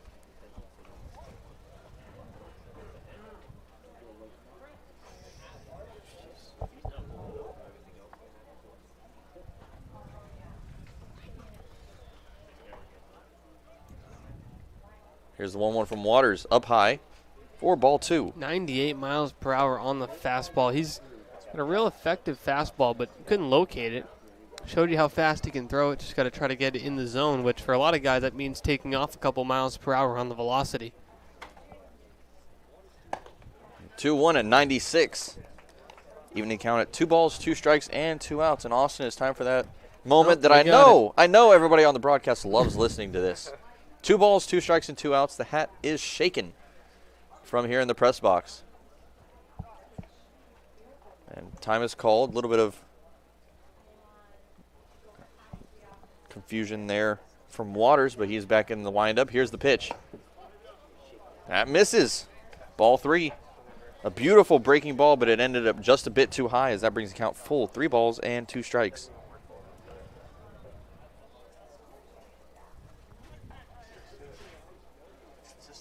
And here's the payoff.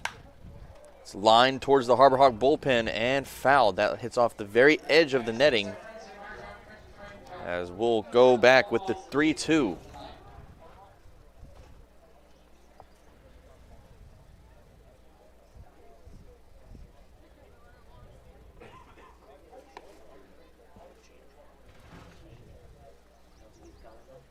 At 3-2, down low, Pujols finds base for his second time tonight, actually, as he represents the first base runner of the inning for the Harbor Hawks, and a chance for maybe a chance for a 2-out rally here with Caleb Pendleton at the plate. Chance for his first hit of the season as well.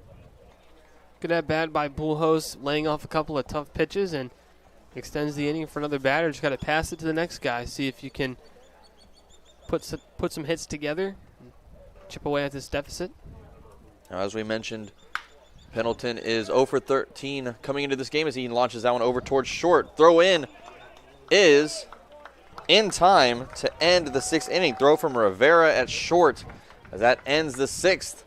Harbor Hawks go down. No runs, no hit, no errors, and 1 left stranded as we head now to the 7th. Harbor Hawks trailing 4-0 on the Harbor Hawks Baseball Network.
A new arm on the mound for the Harbor Hawks here as number 22, Evan Webster, digs in to the rubber for his first inning of action from Louisville.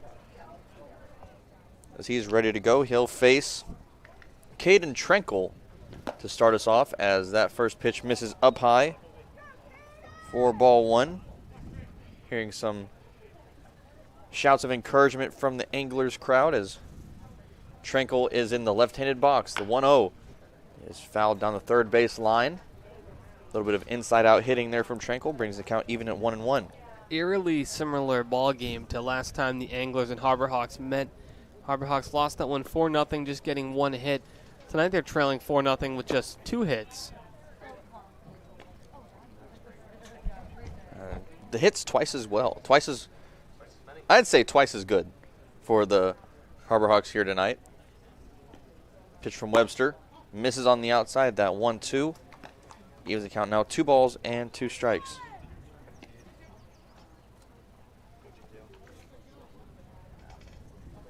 The tiebreaker is fouled straight back here at the press box. I would have been able to make that grab had it come through. I don't know if you're catching that one. That was hit hard. Oh, no. You underestimate my power. No, but that ball was lined. Here's the 2-2. Another foul. Straight back towards the Scouts. Keeps the count even at 2 balls and 2 strikes. Taking a look, Lincoln, at the standings quick around the West Division. The Bourne Braves 9-0-2. The Kettleers in second place at 5-6-0. No ties for them yet. One of the only few teams without a tie. The Gatemen sit in third at 4-5-2, and the Commodores in fourth at 4-6-2. The Harbor Hawks in fifth at 2-9 on the year. Harbor Hawks and the Kettleers, the only two teams without a tie yet. And the Bourne Braves at 9-0-2, as Austin mentioned, off continuing their one of the best starts in Cape Cod history, as that one high fly back towards shallow center field. That's going to be Ricciardi backing up and making the grab for out number 2. Chanko goes down. He's now 1 for 4 on the night. As with one away, Lyle Miller Green is going to step up, and Miller Green has been a base magnet so far in this series for the Anglers. Only one time he's been put out one time on a drop third strike in his last at bat in the 4th. But he's drawn 5 walks. And his only other hit was where he touched all the bases with a 2-run home run back at Veterans Field as he launched that one over the left field wall. That 0-1 pitch flies just a bit outside as Pendleton can't find that one with his glove. 1-1 the count. You see how much of a ricochet that brick wall has, as that one came all the way back to Pendleton, who was still squatting down catching. Yeah, it's been proven as both a friend and an enemy to the Harbor Hawks, as that one misses for ball 2. 2 balls, 1 strike, and 1 away.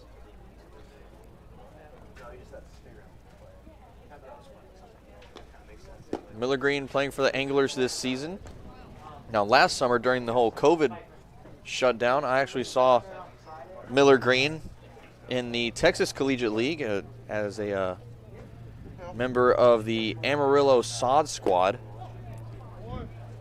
Is it the Sod Poodles, or is that? It is, yes. Well, it's sort of. So the way that agreement went through is that the TCL actually expanded and added 5 minor league franchises into the mix.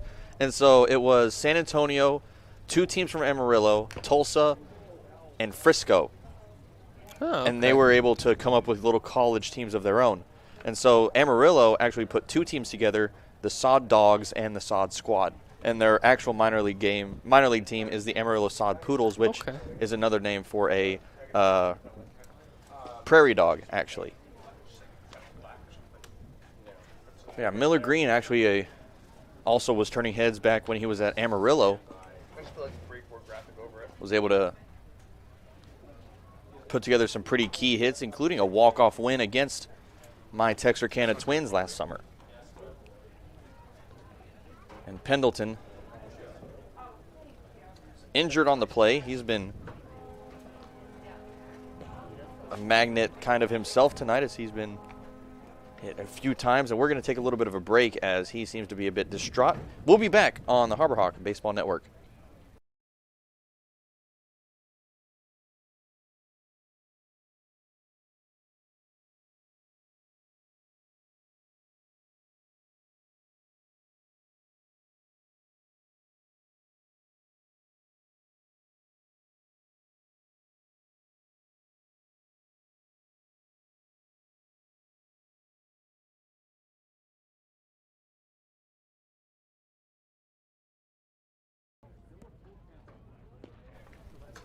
Back here after that quick little break.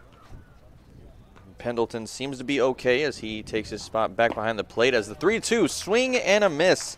Miller Green goes down now to 0 for 2 as he has now struck out twice. And with 2 away, Maxwell Romero is going to step up to the plate. The Harbor Hawk bullpen has been sensational to this point. 3 2/3 for them without a run coming across.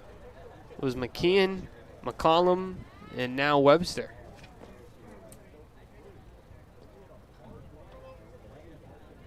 And now with 2 away, Romero digs into that left-handed box as the first pitch comes in from Webster. He fans that one, coming in at 90 miles an hour. That brings the count to 0-1. Webster, the 4th pitcher of the night for the Harbor Hawks, started off with Seth Halverson. Cooper McKeon came in relief, followed by Tommy McCullum, and now Webster on the mound. Romero checks his swing there, pointed down to third. No chance there. as that evens the count 1-1. Romero, as we mentioned earlier, from Vanderbilt, originally from Miramar, Florida, as the 1-1 is spiked in the dirt there past Pendleton. 2-1 now the count.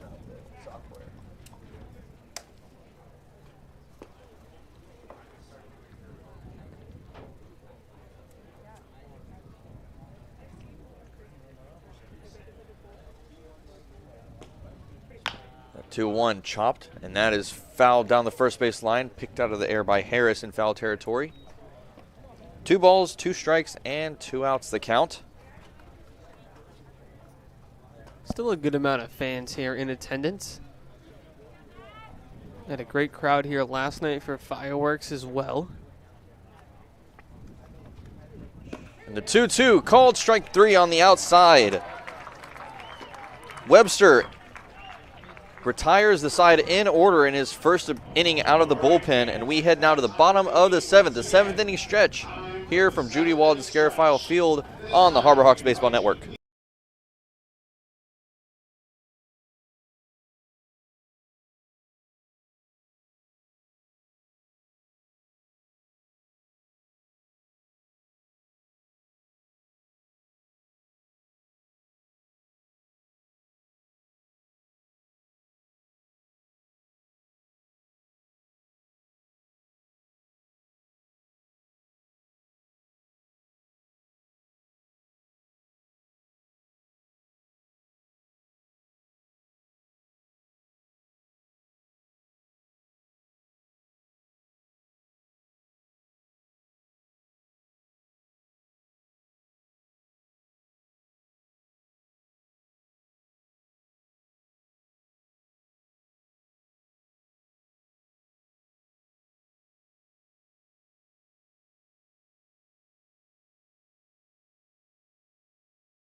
Back here, bottom of the 7th inning, the chicken dance concludes as we are ready to go here. That's going to be Mitch Hardigan starting us off here for the Harbor Hawks. Harbor Hawks trailing 4-0 against the Chatham Anglers. Lincoln Revill alongside Austin DeCouta. Bringing you Monday night baseball action here from Judy Walden Scarafile Field. As the first pitch comes in, that misses for ball 1. Jacob Waters back on the mound. After an overall good inning from him last inning, he's retired 6 out of the 7 batters that he's faced so far, and the 1 batter that he couldn't put out ended up in a walk. Here's the 2-0. That one, a called strike on the outside. Seemed a little bit outside, but a called strike. Anyway, brings the count now to 2 balls and 1 strike. If you're the Harbor Hawks, you're looking to get a couple of guys on here and slowly chip away at this lead. You only have 9 outs remaining in the ball game. They've had a couple threatening situations. They had the bases loaded with no outs earlier in the game, but couldn't get a run across. So see if they can put something together here. Yeah, it seems in the 7th, that's when the rallies have started for the Harbor Hawks in the past, as this one flew down the third base line and it falls foul. 3 balls and 2 strikes. Now they count to Mitch Hardigan. Hardigan 0 for 2. He's fanned twice.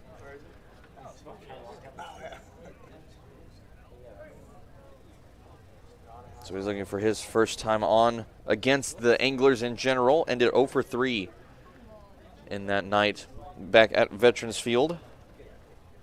The lone hit actually coming against the Anglers actually came against the person who's not in the lineup tonight. Let me see if I can. Jake Cunningham had a double in that game. Yes, it is Cunningham, who's actually not in the roster now, as he has been declared done for the season with a hand injury. Hopefully Jake has a speedy recovery. Our best wishes go out to Jake Cunningham. Hardigan reaches first now after walking. And that's going to bring up Luke Mann. Runner goes from second on the pass ball. And an easy advance for Hardigan as he's now in scoring position. As Luke Mann now with a 1-0 count. Good base running by Hardigan, no hesitation. Ball goes up to the backstop and you move up 90 feet. Nobody out here, Lincoln. Let's see if Hyannis can put something together. Luke Mann has a lot of room down that right field line if he can pull something. Pitch coming from Waters. That one misses. Outside, ball 2. Problem is Waters' fastball can touch 96, so for you to pull something, you're going to have to be out on front on a fastball. But if you can get a breaking pitch and he leaves up a little bit, which he has a couple of times, you can do something with it. 2-0. Fastball misses high. That's 3-0 now the count. That'll cause a left-hander to get warming in the Chatham bullpen, but he just started throwing, so. Yeah, it's going to be a little bit of a while. Waters preparing his 35th pitch. The 3-0. Misses on the outside. A 4-pitch walk and back-to-back walks as Luke Mann reaches first.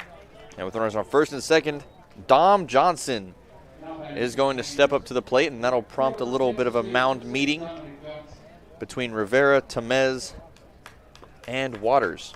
So left-handers warming in both bullpens as Jonas Scalero gets ready in the Harbor Hawk bullpen.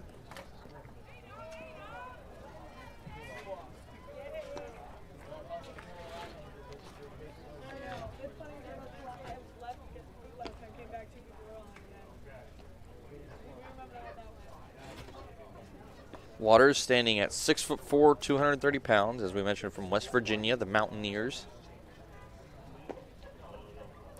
Finished his season with the Mountaineers with a 3.33 ERA. In 27 innings pitched, he allowed 15 hits, 10 earned runs, and he walked 32 as opposed to 53 strikeouts. Yeah, the 32 walks in 27 innings are a lot, Lincoln, and we're seeing the walks start to add up here as he's got 2 walks in this inning. Some guys have trouble working the multi-inning role, which they're asking him to do. He was great the first 2. A little bit of trouble here. He could get out of it with 1 or 2 pitches, though. Yeah, all those walks. They did lead to a low opponent batting average, though. His batting average against was only 165. So although he did keep the number of hits down low, the number of base runners, as we've seen, has not been low. As like you said, 32 walks in just 27 innings. For Dom Johnson, 2-1 the count. He's missed a couple times. You're looking for a pitch in a specific spot, and if you don't get it, you don't mind laying off. And the 2-1 fouled off as that one comes down the heart of the plate. 2 balls and 2 strikes to count. Still nobody out. That's a spot you're going to look for. Yeah. down the middle, but unfortunately it was 96, so it's tough to catch up on even when you throw it down the middle. Yeah, a lot of pitchers that we've seen. Out of all the pitchers that we've seen this season, very few have gotten up above 95, 96. The 2-2 misses up high. Brings the count full, 3-2. Waters has walked back-to-back batters so far. He walked Mitch Hardigan with a 3-2 count, and Luke Mann on a 4-pitch walk. We'll see if Johnson can do something here. 3 balls and 2 strikes. Waters delivers. Called strike 3, and Johnson knew it. That is out number 1 as he goes down looking. Yeah, he started walking back to the dugout before Fernandez, the umpire, even rang him up. He knew he missed that one down the pipe. See if Ricciardi can pick up here. Yeah, and coming with a fastball that fast, that quick coming from Waters, there's not really anything you can do. If you're not looking for that fastball down the middle, you can't really do much about it. You just have to watch it go and wait for your next at bat. So now 1 away, a little bit of pause there as a ball was sent flying from the Anglers bullpen. Pitch to Mariano Ricciardi now. That first pitch is fouled off. Count at 0-1. Ricciardi 0 for 2 on the night. He's 0 for 4 in the series. Went 0 for 2 back at Veterans Field. And he has a flyout and a groundout so far to his name tonight. The 0-1 is fouled off as well. He's just missing that fastball, too. Straight back off the netting. See what Ricciardi can do here. We'll see if Waters goes breaking pitch because Ricciardi's just about a half second off of that fastball. Count at 0-2. Waters shakes off a couple, but then takes a nod at this pitch. Here's the 0-2. Just missing up high. A beautiful looking pitch there at 87 miles an hour. But that now brings it out to 1-2 as that ball barely missed the zone. Waters looking for his second strikeout of the inning. Off the ground, he hits that one out, and that is going to second for 1. That's something you don't see every day there from Ricciardi. That's out number 2 as that brings runners now to the corners. And that one definitely all reflex as Ricciardi tried to check his swing but ended up making contact with it. And a good job from Waters being able to come up with that one. Should be a good chance here for Clark Elliott to pick up his first hit. Got runners on the corners, 2 away. Would love for Elliott to put a ball in play here and do something with it. And with 2 away, runners on the corners, the first run for the Harbor Hawks 90 feet away. Count now at 0-1 to Clark Elliott. Elliott's 0 for 3, looking for his first hit as a Harbor Hawk.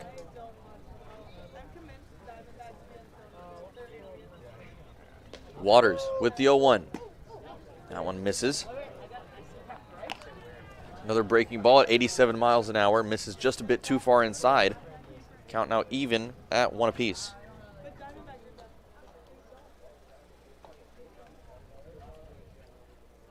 Here's the 1-1. Hefty swing there, but he can't connect. 1 ball and 2 strikes now the count. The clouds have stayed here at McKeon Park. A very overcast night as it has turned out to be. See a couple glimpses, a couple little bits of sky out there and a couple of cracks in the clouds, but some dark clouds overhead as the 1-2 comes in on the outside. That is strike 3. And we'll be back. 8th inning coming up on the Harbor Hawks Baseball Network.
Back here, 8th inning of action coming up on the Harbor Hawks Baseball Network. But first, before we get started here, we're actually going to take a look at around the league, some scores for you as the Falmouth Commodores and the YD Red Sox are battling.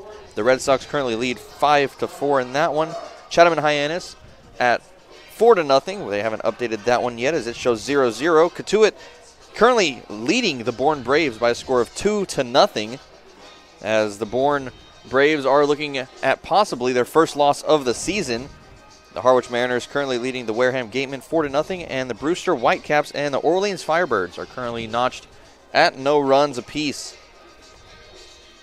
And the Bourne Braves, definitely the headline of tonight so far, is you don't see them being behind very often, if ever this season. I think they've been behind once or twice, but yeah, they're not going to go undefeated, so at some point they're bound to lose a game. Yeah, it was just a matter of who that first loss would be 2. And don't count them out quite yet. They No, still could come no, back. yeah, They're definitely not, yeah. A team who can score late in ball games as well. Yeah. And now for all Harbor Hawk fans, I'm sure, the last team that we would want the Braves to lose to would be the Cotuit Kettleers, which as of now the Kettleers are up 2-0 in that game.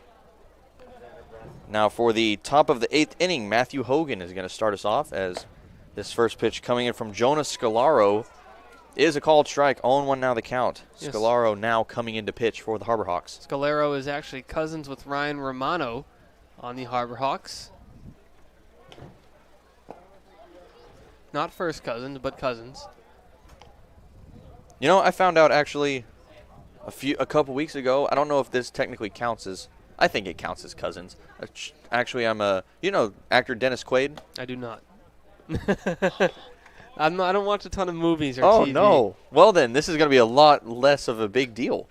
But I found out a couple weeks ago, Dennis Quaid actually came to my hometown, visited my hometown church, because his mom is buried there. Turns out we're like distant cousins in a way.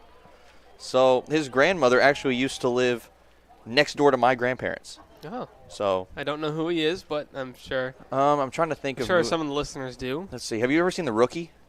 I have not. Oh, good grief. Okay. I don't watch a lot of movies. Yeah. Let's see.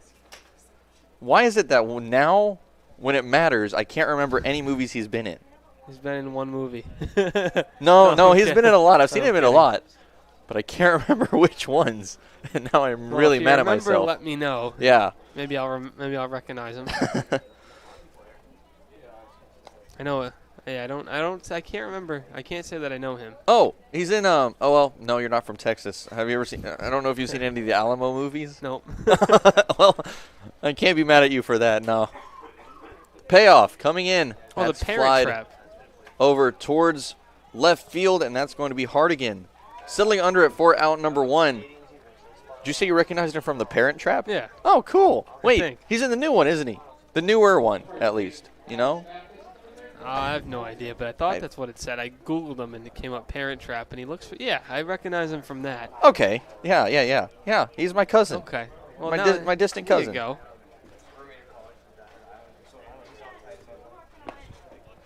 Now with 1 away, Andrew Benefield back at the plate. Swings at that first pitch and misses. 0-1 the count. We have 1 away here. After that was Matthew Hogan with a flyout over to Hardigan in left. As that 0-1 pitch misses outside for ball 1. Count now even. 1 ball and 1 strike. Benefield at 0 for 3. He struck out once. Flown out twice. Once to right field and once to first base. As he now faces a 1-2 count. In danger of going down for the second time tonight on strikes. Scalaro with the 1-2. Just a bit outside. Brings the count even to 2-2 now. Good job there from Pendleton. Lunging out from his spot in order to stop that ball from going behind him.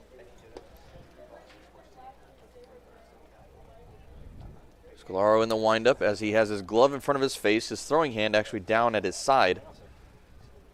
As the 2-2. Breaking ball. A beautiful pitch. That's called strike 3. Scalaro with a great first inning of action so far as he's had a flyout and a strikeout and a beautiful breaking ball for that strikeout. Yeah, phenomenal pitch. He just froze Benefield. Nothing you can do there if you're not expecting it to find the zone. That is Dominic Tamez. He misses that first pitch. 0-1 the count, 2 away.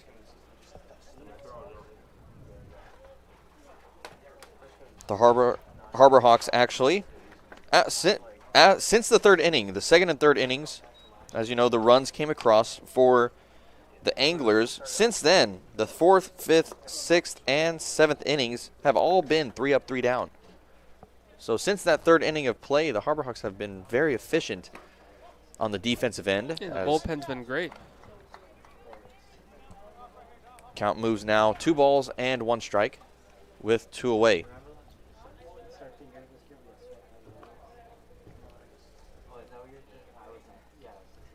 Scalero looking to get out of this inning unscathed as that 2-1 pitch. Tries to find the breaking ball coming in at 79 miles an hour, but he can't find the zone. 3-1 the count, 2 away. On deck, Joshua Rivera, who's reached base all 3 times today as that 3-1 pitch. Finds the zone, full count, 3 balls, 2 strikes, and 2 away. The Harbor Hawks looking to go back to the bats here. They have 2 chances left in the 8th and 9th innings. Those will be back here later on the Harbor Hawks Baseball Network. As this 3-2 pitch lofted, that's a high, deep fly over towards left field. And at the warning track, Hardigan makes the grab as that ends the top of the 8th. And the Anglers go down 1-2-3 once again. 3 up, 3 down as we head to the bottom of the 8th. Chasing 4 on the Harbor Hawks Baseball Network.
Bottom half of the 8th coming up as we're just about ready to get underway here. But before we do, one last little read here from Hawk Talk, our post-game show. Did you miss some of the Harbor Hawk action from tonight's game?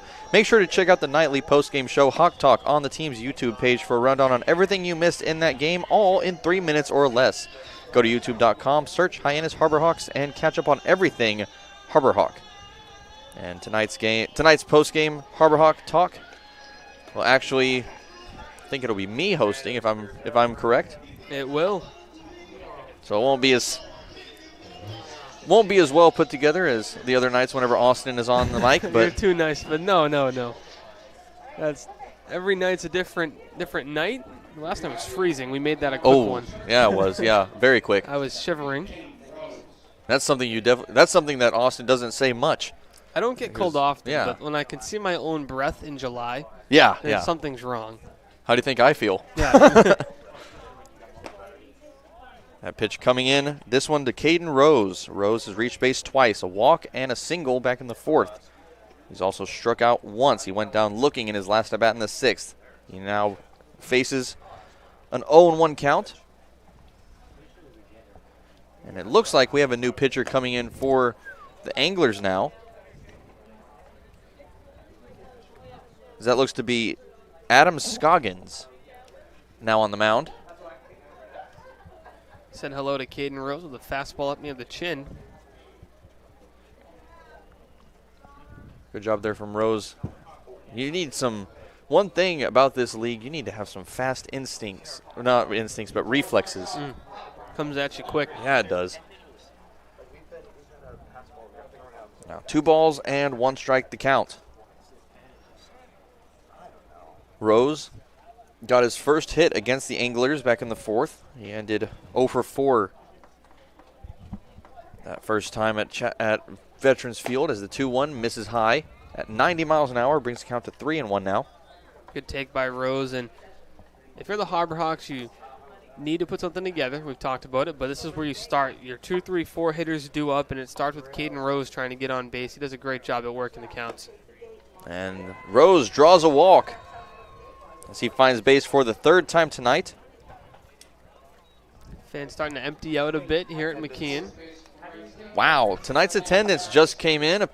Apparently, 3,327 in attendance tonight. Now, I guess they also count that it's like as fans come in and then fans start to dismiss. They don't look at the total attendance at one time, I guess. Yeah, I don't know. That's a lot of people.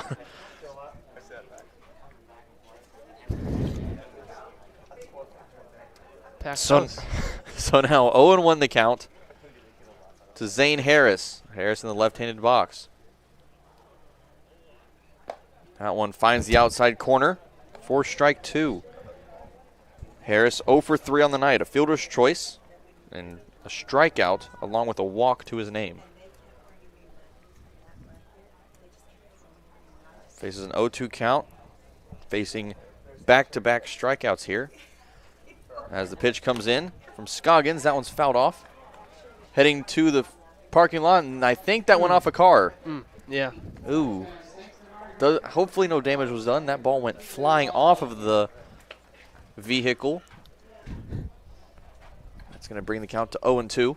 Yeah, I park a far distance. Oh, yeah. Oh, yeah. No, not going to chance it this summer. Yeah, after that first game where we saw a few cars get hit, my car's not even here, actually. My sister dropped me off, so she has the car. So my car is definitely far enough away. But yeah, whenever I bring my car here, it's all the way down on the other end of the school. That's just behind McKeon Park. 1 ball and 2 strikes now the count. After that one missed the dirt to Mez with the good stop behind the dish. Scoggins, the lefty, with a pickoff move over to first. And again, I have to say, I think they're getting pretty close to that 45-degree rule, if there is one. Scoggins lifted his leg up a bit and then stepped midway in between first and home. There has to be something about that, because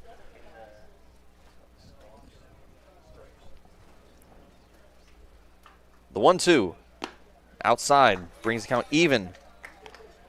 2 balls and 2 strike, a runner on first. Caden Rose currently on first after drawing a walk to start the inning.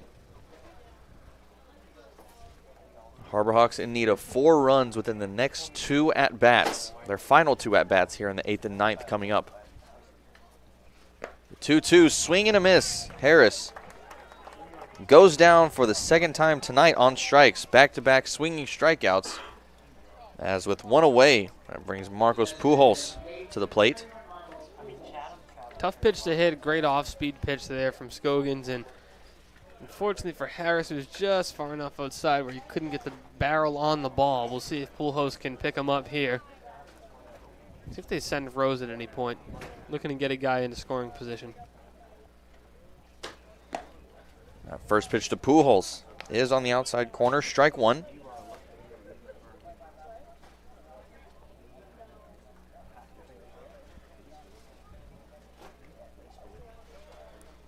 Scoggins in from Oral Roberts. Oral Roberts, as we know, made a name for themselves in this past year's March Madness tournament. That was a fun run. It was Watched very most fun. of that. I That was didn't. good.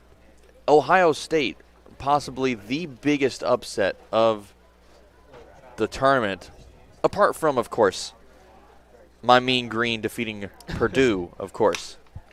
This one knocked over towards second. That's going to be tossed over, and that's going to be in the dirt as Pujols reaching first, and now Caden Rose, on a bit of luck, I'll admit, finds second base, and there's still 1 away. Yeah, he had slid about 3 feet too short of the bag just to try to break up the double play, but to his surprise and to our surprise, that ball, the flip to short was just nowhere near the mark. So now you have guys on first and second. And Garcia with a bit of sweat on his fingers as he tried to toss that one, but it ended up rolling right off and rolling in the dirt past the glove of Rivera. Now this pitch comes in from Scoggins to Caleb Pendleton as that misses inside and low. Ball 1. Pendleton 0 for 3 with a pair of strikeouts and a ground out. He made contact in his first at-bat, so he's closer to getting that first base hit of the season. But it's yet to be seen as the 1-0 comes in, swinging at the high away fastball. Evens the count at 1-1.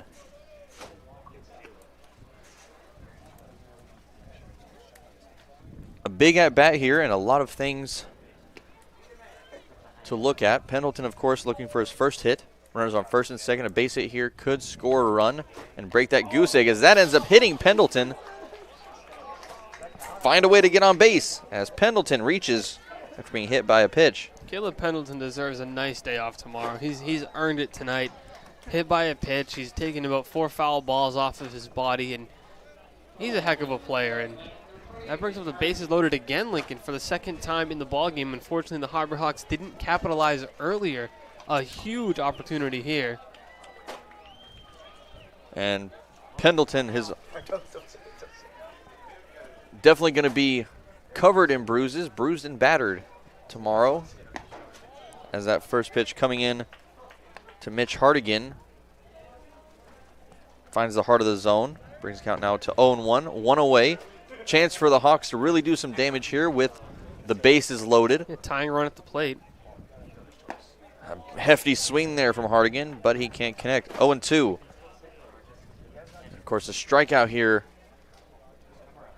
will be very disappointing to the Harbor Hawks as their chances of getting anything across diminish quite a bit.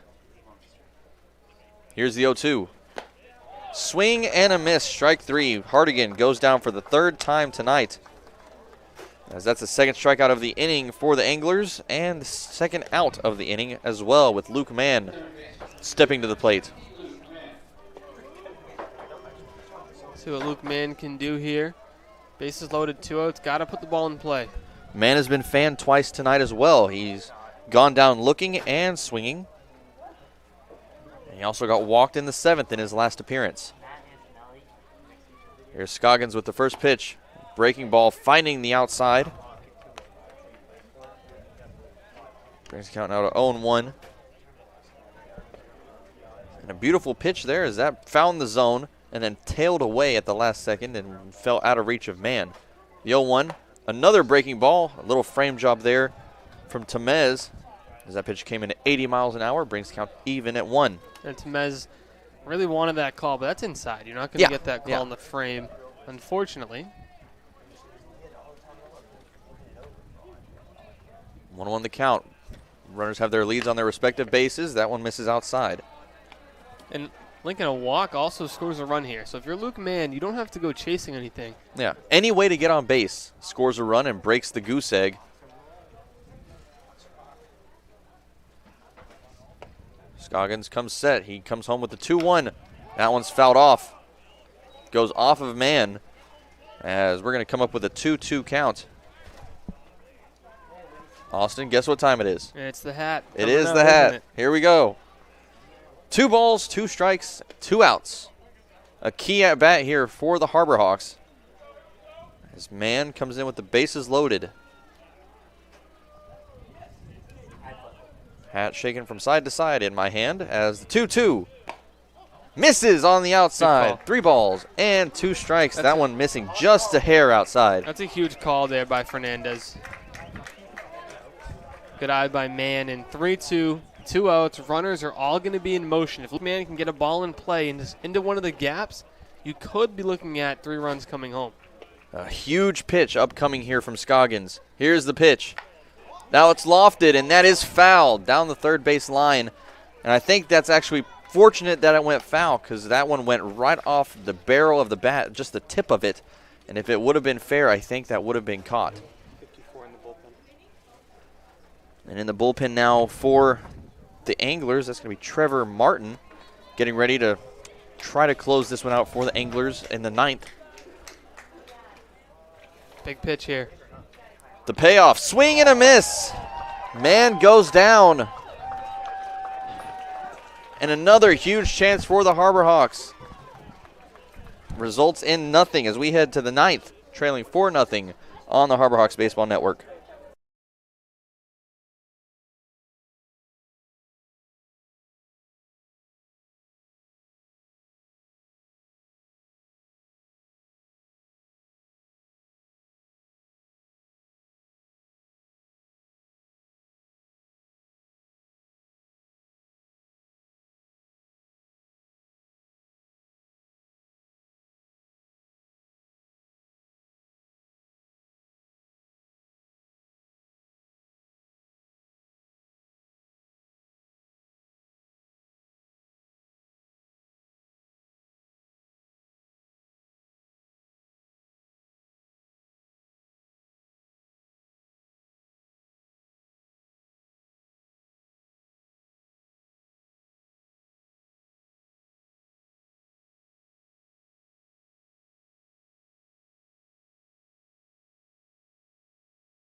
Last inning of play coming up here from Judy Walden Scarafile Field. Lincoln Revill alongside Austin DeCouta here for this last inning of action as the Anglers come up for their turn at the plate here in the 9th. Due up is going to be Joshua Rivera, Matthew Garcia, and Danny Soretti. 8-9-1 coming up for the Anglers as they lead 4-0 here in the 9th. First pitch coming in from Trey Braithwaite is a called strike, bringing the count to 0-1. One half of the back nine bullies, as they call themselves, with Braithwaite and Nolan Crisp, the dynamic duo out of the Harbor Hawk bullpen. Sure to look at our video on our YouTube page. Our Sideline reporter Taylor Farmer actually caught up with both of them to explain just exactly what that means. Although I will admit, even after watching the interview, I'm still not exactly 100% sure what it means. Shake and bake. Shake and bake. That's all they said, yeah.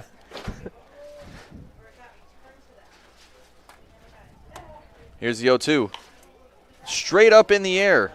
That's going to be Pendleton coming back, and he can't do anything with it. Heads up. Brings the count now to 0-2. Lots of heads up coming from the crowd here for that foul ball.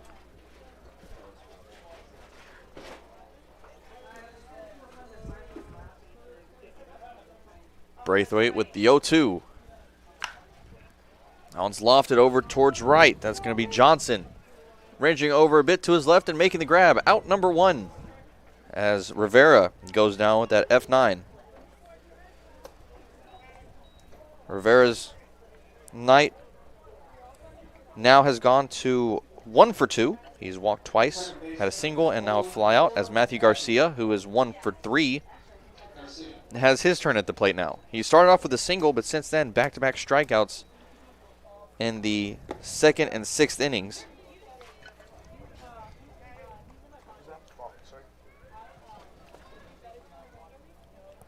Good to see Braithwaite again on the mound. He's always effective in his outings this season. He did give up a run against the Gatemen back on Friday, a solo home run, but besides that, he was great. Braithwaite actually holds the record for the Naval Academy, his current college, where he's the current saves leader.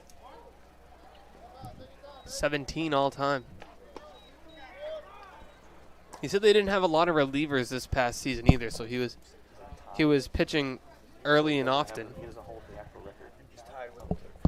And a little correction there, he's actually tied for the record at 17, as this one is a line drive into center field, and that's going to be brought in by Elliott for out number 2. And if I'm not mistaken, that might be the first put out for Elliott here tonight, and it is. He hasn't had a ball hit his way, really. I mean, there was maybe a single up the middle at some point, but besides that, it's been a quiet night in center field for Clark Elliott. Well, welcome to Hyannis, Clark, as you've just gotten your first career out for the Harbor Hawks. Braithwaite 1 out away from retiring the Anglers in order. He misses that one. Ball 1. This one coming into Danny Soretti. Count at 1-0. Soretti currently looking at 1 for 4. Had a single in the second. Other than that, a fly out, ground out, and strikeout as he lines that one over behind first for a base hit. That one goes into right field. And a 2-out single for Soretti keeps the inning going for the Anglers. As now Caden Trinkle is going to step to the plate. Yeah, he just hit it where the defense wasn't. Tough play to make. Even if Zane Harris gloves that ball, it doesn't really matter because there's nobody going to get to the bag in time to cover first there. Yeah, perfectly placed ground ball there for Soretti as he finds base for the second time tonight. Trinkle has also reached. He got a double in the second. Since then, other than that, has had a ground out, a fly out, and a strikeout as well. Drop third strike back in the fourth. Trinkle, as I mentioned earlier in the broadcast, from Hillsboro, Texas.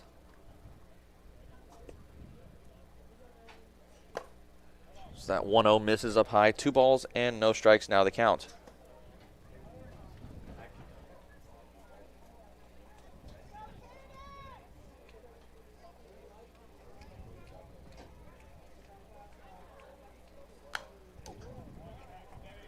That one's fouled back. 2-1. Now the count. As I mentioned, Braithwaite coming from the Naval Academy.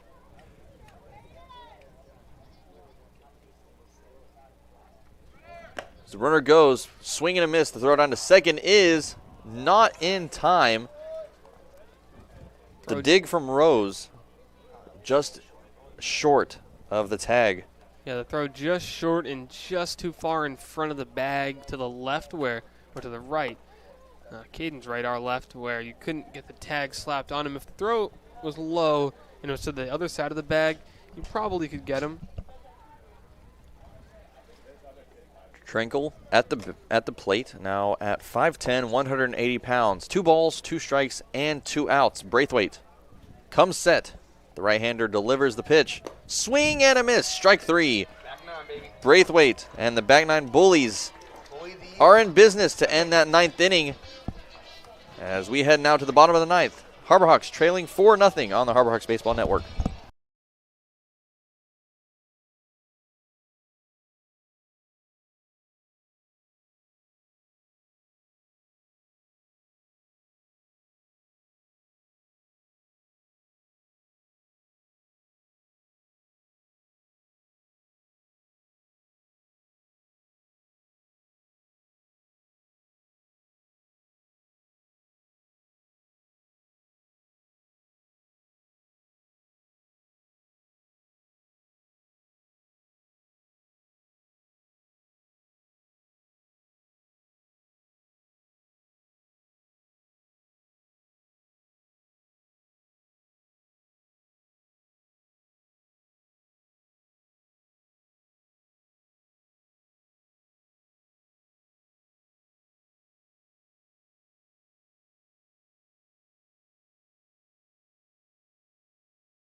A new face up on the rubber for the Anglers here in the bottom of the ninth. That's Trevor Martin coming from Oklahoma State. Back on the rubber as Dom Johnson is digging back in for the bottom of the ninth here. Mariano Ricciardi on deck, and Clark Elliott will be in the hole. 8-9-1 coming up for the Harbor Hawks here, trailing 4-0 on the Harbor Hawks Baseball Network. Lincoln Revill alongside my good friend Austin DeCouta here for the end of tonight's game. As the first pitch comes in, Johnson shows bunt, pulls back, but it's a called strike anyway, bringing the count to 0-1.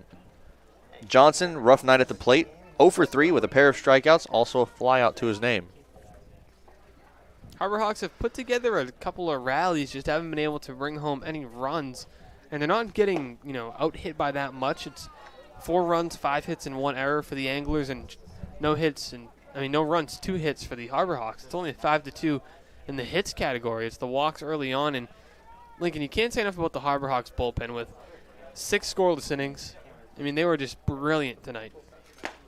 Yeah, you can say that again. They were definitely brilliant. Not only 1, or really 2 runners allowed on base since the 3rd inning. Yeah, and the thing is, too, is even if, say, Seth Halverson doesn't allow any runs, you still haven't scored as an offense yet. So you should be able to win some games by only allowing 4 runs. And on that note, Dom Johnson finds base for the first time tonight as he singles that one out into right field. And he's now 1 for 4 on the night, with Mariano Ricciardi stepping up to the plate. Yeah, that was the second best hit Johnson's had this season besides the home run. That was a line drive opposite field, and he's at his best when he's hitting the opposite field. He does a great job of it, and he still has pop to that side as well. Johnson with only 5 hits on the season coming into tonight's game, now 6, as this one misses outside and low, ball 1. Ricciardi at second base. He's been second base all night for the Harbor Hawks tonight. Currently at 0 for 3, a flyout, a ground out, and he reached base on a fielder's choice as well. And Johnson had that triple. Lincoln, we mentioned, that's his 6th hit. He's had a homer this year. He had a triple in Falmouth for an RBI, a single now. I'm sure his bat will start to heat up a bit. The 1-0 pitch comes in. That misses outside from Martin. Count now at 2-0. And with the beginning of the lineup on deck, that's Clark Elliott. Possibly a chance for a rally here, down 4-0. Would be good to see the Harbor Hawks put together something, at least to get a run in. You don't want to be shut out twice by the same Chatham team. You lost 4-0 to them in Chatham. And like I said, a similar ball game, 4-0 here. They do have 3 hits in this game. They only had 1 in Chatham, but let's see if the offense can put something together here in the final frame. Here's the 2-1. Runner goes. Swing and a miss there. That's actually fouled off, says home plate umpire. Fernandez. That was J.C. Fernandez behind the plate. So once again, our good friend Sparky out of the lineup tonight. Very disappointing when I don't see that name, Sparky. Sparky Burns. Yep. We have had Sparky twice so far, once at night, and then we had him once at home, and we had him in Wareham as well. I'm just waiting for the day where he's the home plate umpire. Right. Place might go berserk. 2-2. Swing and a miss. Strike 3. Ricciardi goes down swinging. His first strikeout of the night, as Clark Elliott is now going to step up to the plate. Tough pitch to hit in on the hands, but a great location. Now Elliott at 0 for 4. He's looking for his first hit of the season. He just got activated before yesterday's game. He's put the ball in play a couple of times, and he's been aggressive. He swings early in counts, which you'd like to see for a team that's been taking a lot of pitches. That first pitch outside, ball 1. Elliott, as Austin mentioned, has put the ball in play a couple of times. He's had 2 ground outs over to second and to short, so he's lined up the ball pretty well. He's timed it pretty well as both of his hits have gone up the middle, so to speak. Runner goes from first. Ball is a called strike. Throw over to second is not in time. A stolen base for Dom Johnson as he extends over to second. A good throw from Tamez, but it's not in time. Still to get a good lead at first there and a good jump as well. He's got some speed. We've seen Johnson in center field too.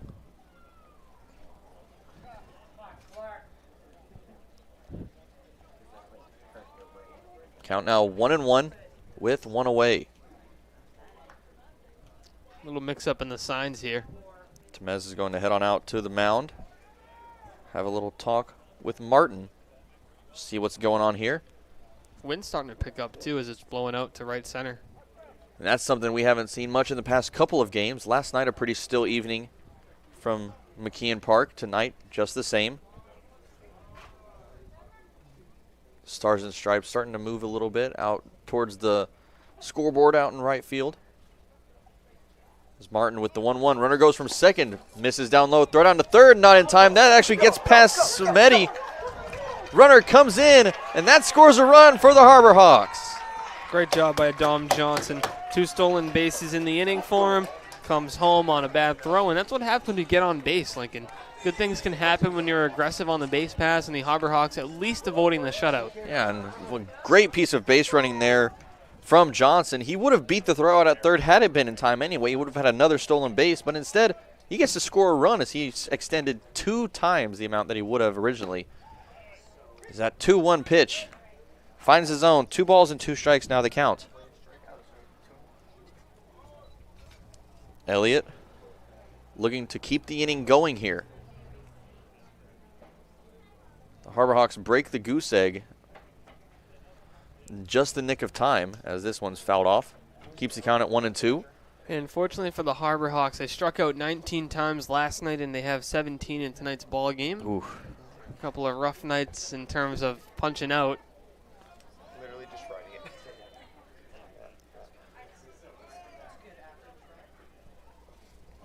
Elliott is responsible for 2 of the 17 strikeouts for the Harbor Hawks tonight as the 1-2 comes in, swing and a miss, make that 18 on the night for the Harbor Hawks.